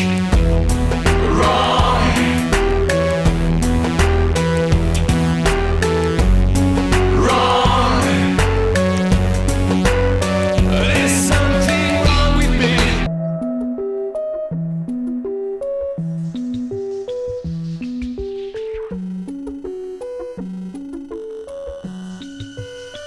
I was marching to the wrong drum with the wrong scum, missing out the wrong energy, using all the wrong lines and the wrong signs with the wrong intensity. I was on the wrong page of the wrong book with the wrong rendition of the wrong look with the wrong move, every wrong line with the wrong tune playing till it sounded right. Yeah, wrong.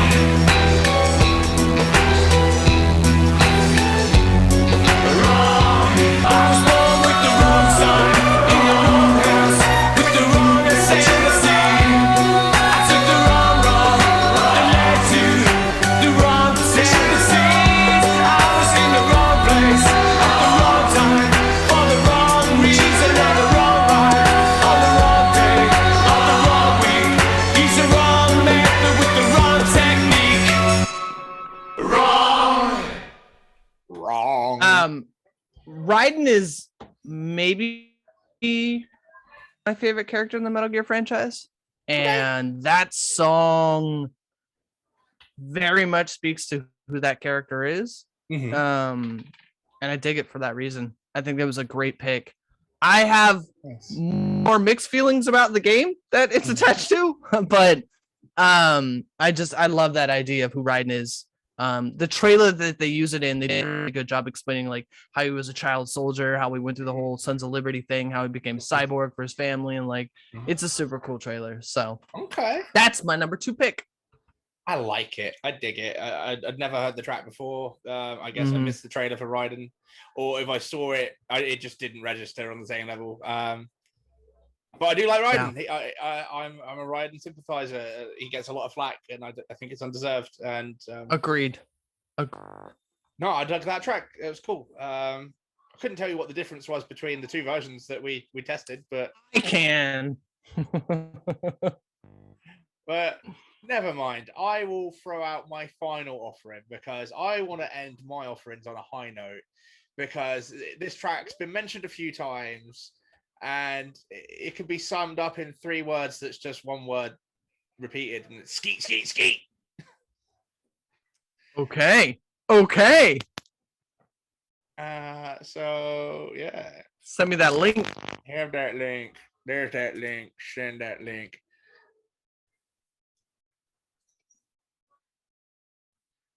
My final offering is from Need for Speed Underground.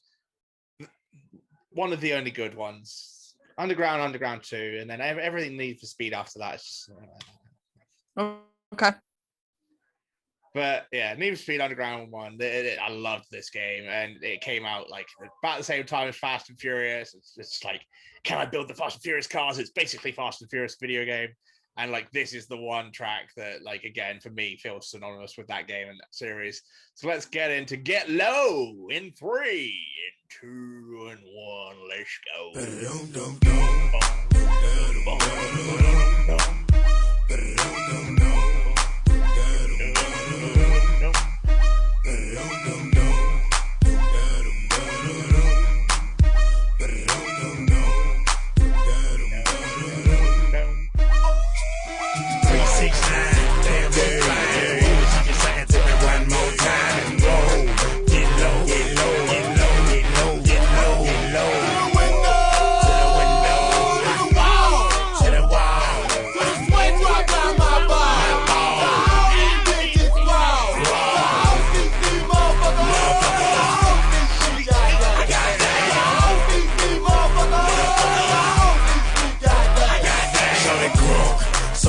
so clean. Can she put that question been harassing me in the mind? This bitch is fine. I done came to the club out with the left time. Now can I play with your panty line? The club wanna say I need to calm down. Security guards gonna swing me now. Pick a drunk, then I'm up, I'ma threaten me now. She getting drunk in the club, I mean she working. And then I like to see them females twerking. Taking the clothes off, bucking naked. ATL, hold on, disrespect it. I'll pop your pussy like this. Cause you ain't twins in this B.I.S. Lil John and the East Side boys with me. And we all like to see ass and titties. Now bring your ass over here, ho. And let me see you get low. If you want this dub, now take it to the floor. Now if your ass wanna act, then you can keep your ass where you at. 369, damn it, fine. Just suck it to me one more time and go. Get low, get low, get low, get low, get low, get low. To the window, to the wall, to the wall. Sweat drop down my ball. All these bitches wild. All these motherfuckers. All these goddamn. All these motherfuckers. Yeah, y'all twerking a little bit, ladies. Twerking a little harder than that. Now, right now, I need all the ladies that know they look good tonight. What am I saying? We gonna just do this shit like this. Bend over to the front, touch your toe, bout that ass up and down again. Bend over to the front, touch your toe, bout that ass up and down again. Bend over to the front, touch your toe, bout that ass up and down again. Bend over to the front, touch your toe, bout that ass up and down again. 369, damn it, fine. Suck it to me one more time and go. Get low, get low, get low, get low, get low, get low. To the window, to the wall, to the wall. Sweat drop down my ball. All these bitches wild. All these motherfuckers. All these goddamn. All these motherfuckers. All these goddamn.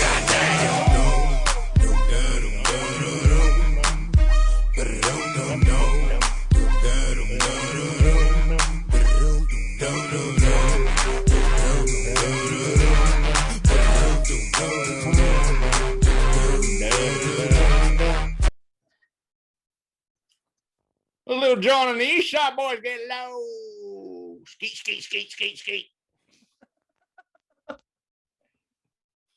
Does that loom large in your Need for Speed memories? It is, right? And like, the thing is, right, I'm of two minds about this track. On one hand, I love it. On the other hand, I'm aware that it runs for at least 2 minutes too long. But yeah, it does. It very much does. Like, the races were about the length where you could get along with one long track, or you might get part of two tracks, because they hadn't quite figured out super long races by Underground 1 and 2. And like, that's why, like, when you take songs from like Exhibit, example, is on the 1 and 2 soundtrack, he has better tracks that could have gone on the soundtrack. But as far as long tracks that would fit, and like, this is a race's worth of music, that's why they went with LAX and Paparazzi. Like, Multiply or whatever, Clack would have been like more bouncy and upbeat. But for something that's like, I can get an entire race out of this, you go with the slightly longer or the club or whatever. And it's just one of those ones that, again, like, because like when you first load up the game, it's the first song you hear, and it's on like a lot, because although there was a licensed soundtrack to it, there wasn't as much as there is in later releases. So you only got like 20-30 songs.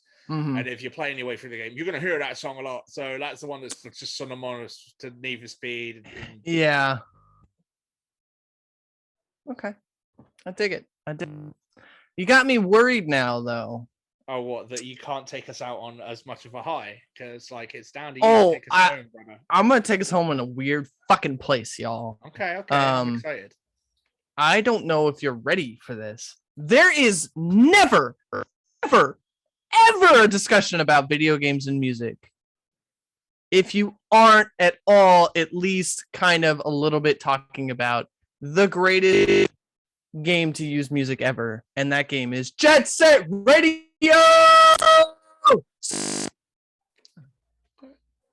Jet Set Radio has a complicated history of music. Much of it was created for the game, but the reason why there's no re-releases of Jet Set Radio Future is because of the licensed music. They licensed several tracks. Right.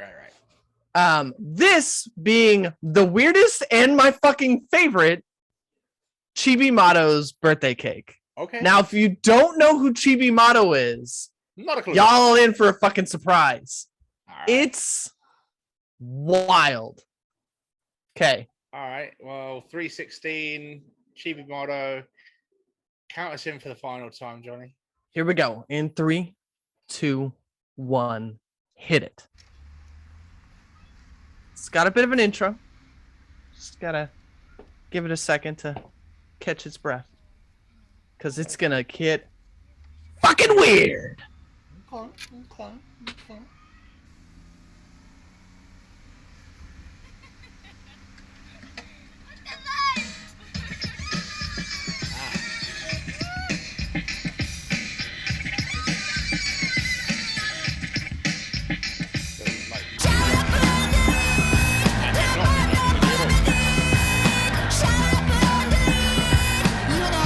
Love is sweet. Yes, I'm cooking for my son and his wife. It's his 30th birthday. 4 days into my bowl at the milk of 2 months ago. It's more than mom, isn't it? So I say what for my own sake. Watch out, yo! Here come yo! I'm gonna change your rotten sake. Turn up the TV, do you agree? Yeah, I'm talking turkey, take it from me. I'm gonna show my out for my dad, but it's more than mom, isn't it? Extra sugar, extra salt, extra oil, MSG. Extra sugar, extra salt, extra oil, MSG. Shut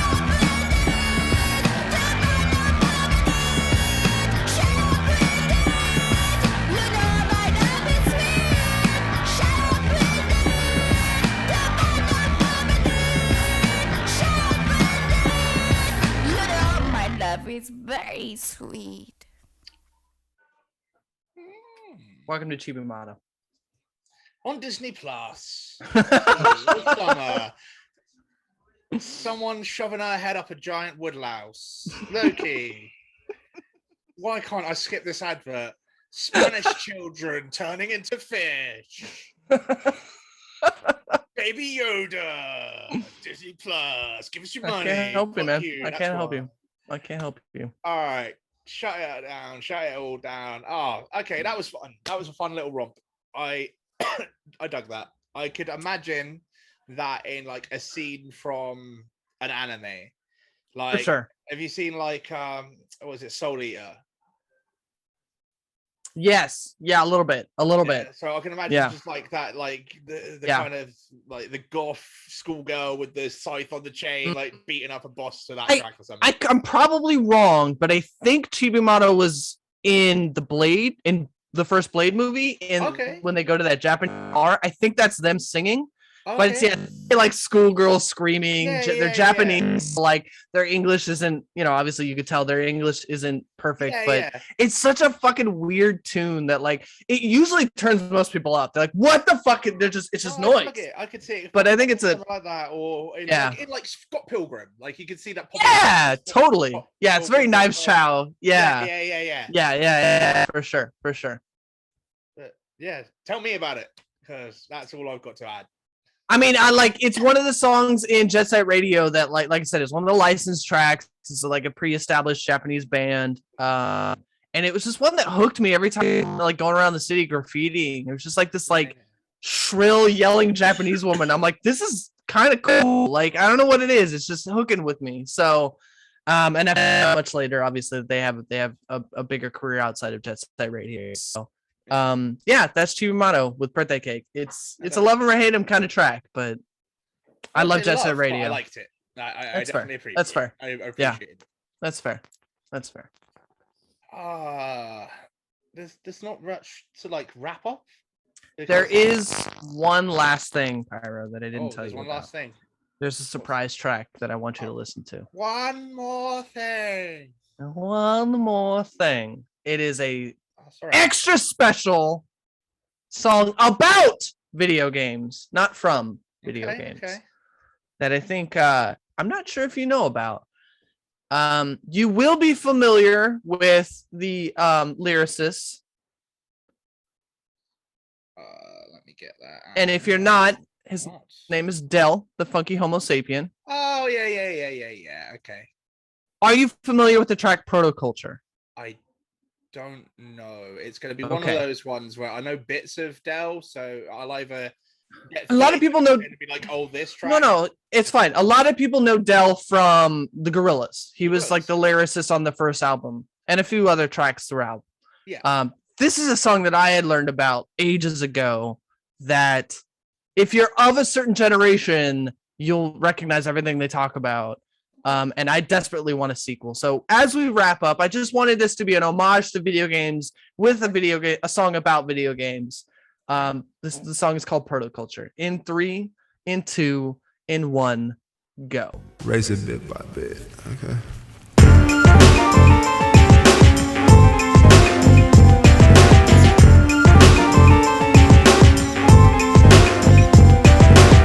Let me tell you about the protoculture. If you don't know the culture, here's the whole structure. We had enough of the lackluster. Trust us, we get the kind of games you can't win in blockbuster. Game related, raise it bit by bit. Yo D, link up the cable, we'll go hit for hit. Phantasma, plasma, particle beam means I have you on a run. Rendered effects hot like magnets. I play games by Capcom with a power glove strapped on any platform. I don't spend my dough on platform. Video games, I got many to play before my life expires. Fulfill my desires. Mastering your hardest ball, shattering our stars across. Ain't hard to cross the finish line, floating on Daytona. West Gex of Kona, I get them all like cars. RPG platform, we transform like Macross. Rival schools, buy two, purchase, you ought to. It came with one free CD, it's like I bought two. I hope they make part 2 for Dreamcast, cause games I seen in mags you won't believe they had. Getting calluses, turning over asteroids, graviton bombs destroyed, getting moms annoyed. Now I'm hacking nightmare creatures, features splat across the screen, get more clean each year. I remember my homie and Coach had the most, a ColecoVision. Every week I visit, play a doggy called Junior Venture, rock and roll games I thought was dope, while my mom was watching soaps. I'm on the next level, I got a double barrel shotgun in the Doom world, waiting on the next devil. Armor's low, check the arsenal, rupture, the main conductor, playing disruptor. I remember Ninja got it, finish it finally with Ramon, wouldn't answer the phone, this was before getting blown. I own the first Nintendo Power with the maps of Zelda, help me conquer in an hour. Let me tell you about the protoculture. If you don't know the culture, here's the whole structure. We had enough of the lackluster. Trust us, we get the kind of games you can't rent in blockbuster. Let me tell you about the protoculture. If you don't know the culture, here's the whole structure. We had enough of the lackluster. Trust us, we get the kind of games you can't rent in blockbusters. Man, what happened to game fans? You know what I'm saying? Oh, they was cool at first. Now we got Game Republic now. E-Storm, no, it's about E-Storm. And EGM is how we. Hey KU, you know my Sega collection is massive. Got all the passive and classics. Here's all way, now pans just way. Originality that made me a fan today. It's pandemonium, it's like Toys R Us. Flipping the next Saturn game brings out the boys in us. It's poisonous, taking out the boys in blue. When Grand Theft Auto snatch a Rolls Royce to use. Yeah, I'll admit that PlayStation improved. Come visit feudal Japan with me and Tenchu. Bushido Blade 2 with swordplay so accurate. Mega Man Legends, but I had to buy a map for it. I'll fence Hio to get a Neo Geo for Samurai 64 and full rendered splendor. Rival counter and enter my swords in his innards. My joint was playing Leonardo whipping on Splinter. I gotta get Xenogears, that's the type of game that relieves my fears. Get it from overseas to here. I gotta get Psychic Force, authentic arcade that I can endorse. It got me liking it. I need to be at the next E3. What's the next CD? I need to see me and D signing checks. Let's float overseas, mingle with game companies, giving tips to Capcom and Sega can front on these. To anyone who knew me better, yo, I chose that at first cause it's 2D heaven. Bernie Stoller dropped the ball with the RAM cartridge. X-Men versus Street Fighter could've expanded the market. Marvel versus Capcom beyond fathom. Tell the truth, PlayStation ain't ready to have them. Come on, I bring the onslaught, Alpha and Omega. Chaos unique, brought to you by Sega. Let me tell you about the proto culture. If you don't know the culture, here's the whole structure. We had enough for the lackluster. Trust us, we get the kind of games you can't win at Blockbuster. Let me tell you about the proto culture. If you don't know the culture, here's the whole structure. We had enough for the lackluster. Trust us, we get the kind of games you can't win at Blockbuster. You was a fool in the Dreamcast before anybody else. You know what I'm saying? Sonic Adventure, Black Shingo was whooping me in Sega Rally though. That's the clean shit. You know, it's about Doom. I'm all doomed out. I got the novel. You know what I'm saying? I'm all doomed. Man, you gotta get up though. Giggity. Virtual Fighter 3. Arcade perfect. Rival schools. That is protoculture. Let me tell you about the protoculture. If you don't know the whole culture. So it was fun. I like that. Even though if I pressed the button in the middle that broke it slightly and then I ended up about 4 seconds behind you. Oh, that's all good. That's all good. No, that was cool. To have a rhyme about Xenogears, which is one of my favorite RPGs, is fucking hilarious. And the part where they Bernie Stoller drops the ball with the RAM cartridge, that's them spitting rhymes about a Sega VP like talking about the RAM cartridge for Saturn. Like that's a ass lyric that I fucking love. That was cool. I like that. Yeah, it's a good track.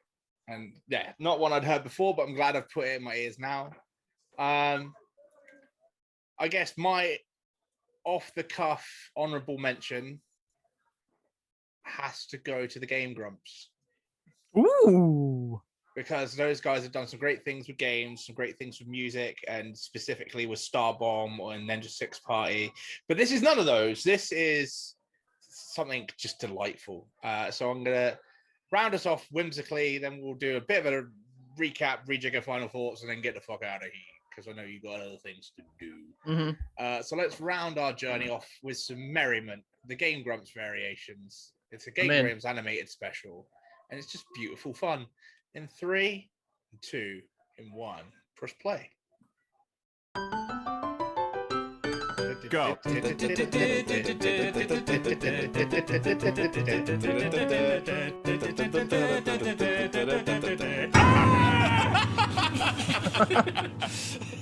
Fucking learn to play, all right? Learn to play. How dare you? Let me try it again. All right, cool.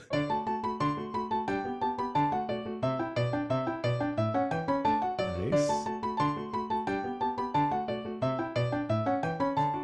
Look at you.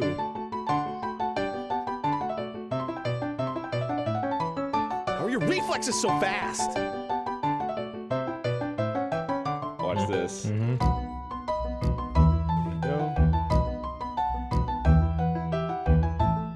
Yeah, I got some action and dude, we're amazing. Yeah, it's a word for it.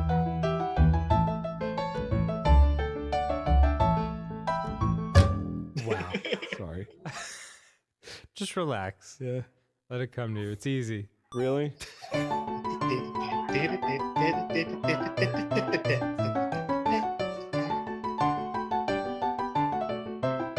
Oh, check this shit out.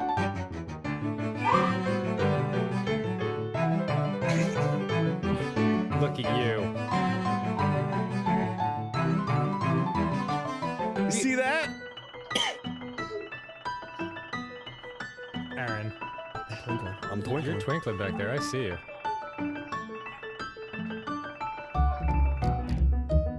Aaron. What?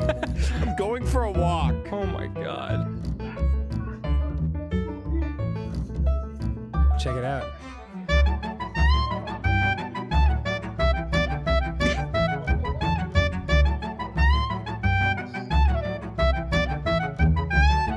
Dude, you played that crazy. Thank you, brother.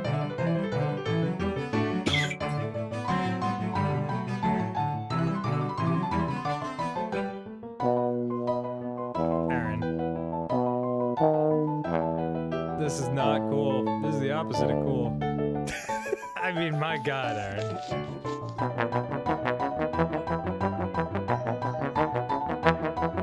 You're a fucking dumpster fire. Oh boy. Yeah, you see that? It's yeah. It's fucking skill, dude. Very nice. That's very well executed on my part. One of us is doing pretty good. Oh, looks like I'm not even gonna need to play. You know what? Here, it's over to you. Aaron's playing now. Check this out. You're gonna love it.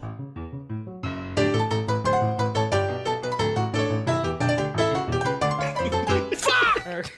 I hit it at exactly the right time. You didn't. I'm a it's fucking hard. It is hard. At least I'm really good at this. I think we're pretty good when you play the bass line. Oh, what did you do? What did you do? Wow. Fucking weak link. Fucking weak link. Let me try. Really?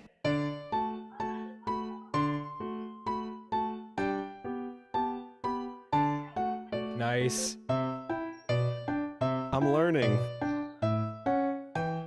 Okay. Shit. No, it's good. Everything's good. Everyone's still listening out there?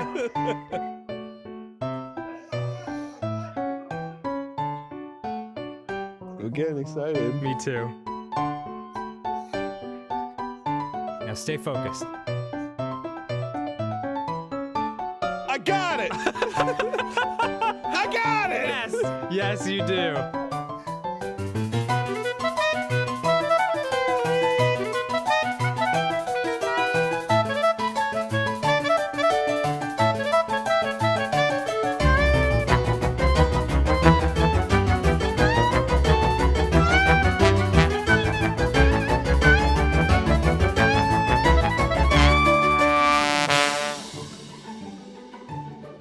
This is the one. Yeah. This is the one. Sure Danny is. and Aaron. It sure Danny is. and Aaron's masterpiece. No, it sure is. Oh, God.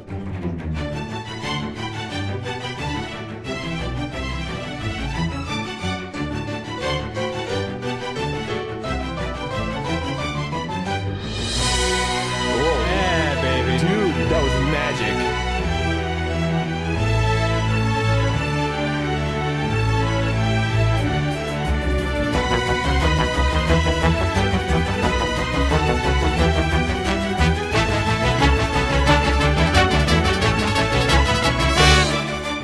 Whoa, Got nice. him. Yeah, I got it. Aaron. What? Aaron. What? I can't stop. Won't stop. Aaron. Oh, my God.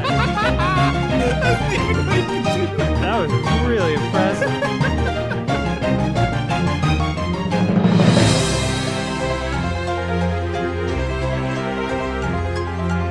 Look at that. Is that called pulling an Aaron? Because I just pulled it. Aaron, I need you to focus.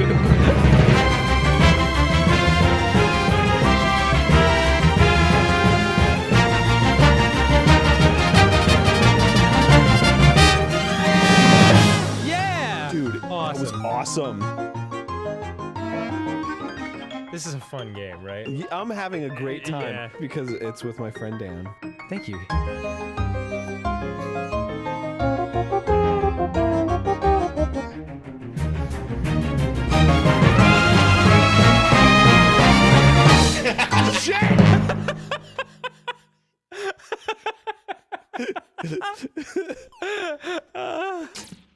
That was fucking nuts. Yeah. And that's it. That's a lot. I feel like there's more than a little have to know about the Game Grumps to get it, but it is fun. I feel like that one video, it encapsulates both of their personalities so perfectly in one little like. I get that. It's like, even if you don't know the Game Grumps, you can get a good feel of what Danny and Aaron is, the straight man and the fool, and they're a great dynamic duo that I've watched damn near every day for the past I don't even know how many years. I love that they're just two best friends that play video games that are also incredibly musically talented. Yeah. Yeah, they just do shit, and they're funny as fuck. They got improv comedy down. Yeah. Cool. I dig it. Final thoughts. Of course, what a nice little journey we've had, man. Like, it's been had a good time. Listen. Listening to some good music with my good friend Johnny. We also found out how wrong Pyro was about Animal Crossing, about Metal Gear Solid 3. Oh my god, the things that we learned today, ladies and gentlemen. Or conversely, if you're sat on my side of the fence, how wrong you are about Animal Crossing. It's your opinion, and you're entitled to it. It's dumb and it's stupid, but you're entitled to it. I too have often wondered what it was like to have an opinion that was wrong. Okay. It's okay. Yeah, man, it's good. We've had a first, whether we meant to or not. Like, it was super fun, no matter what. It was a fucking laugh. We've had a. God, like I said, like there's so many. There's Silent Hill. I didn't get into all the music that I talked about the first episode I did in The Last of Us. That's licensed, like, or not The Last of Us.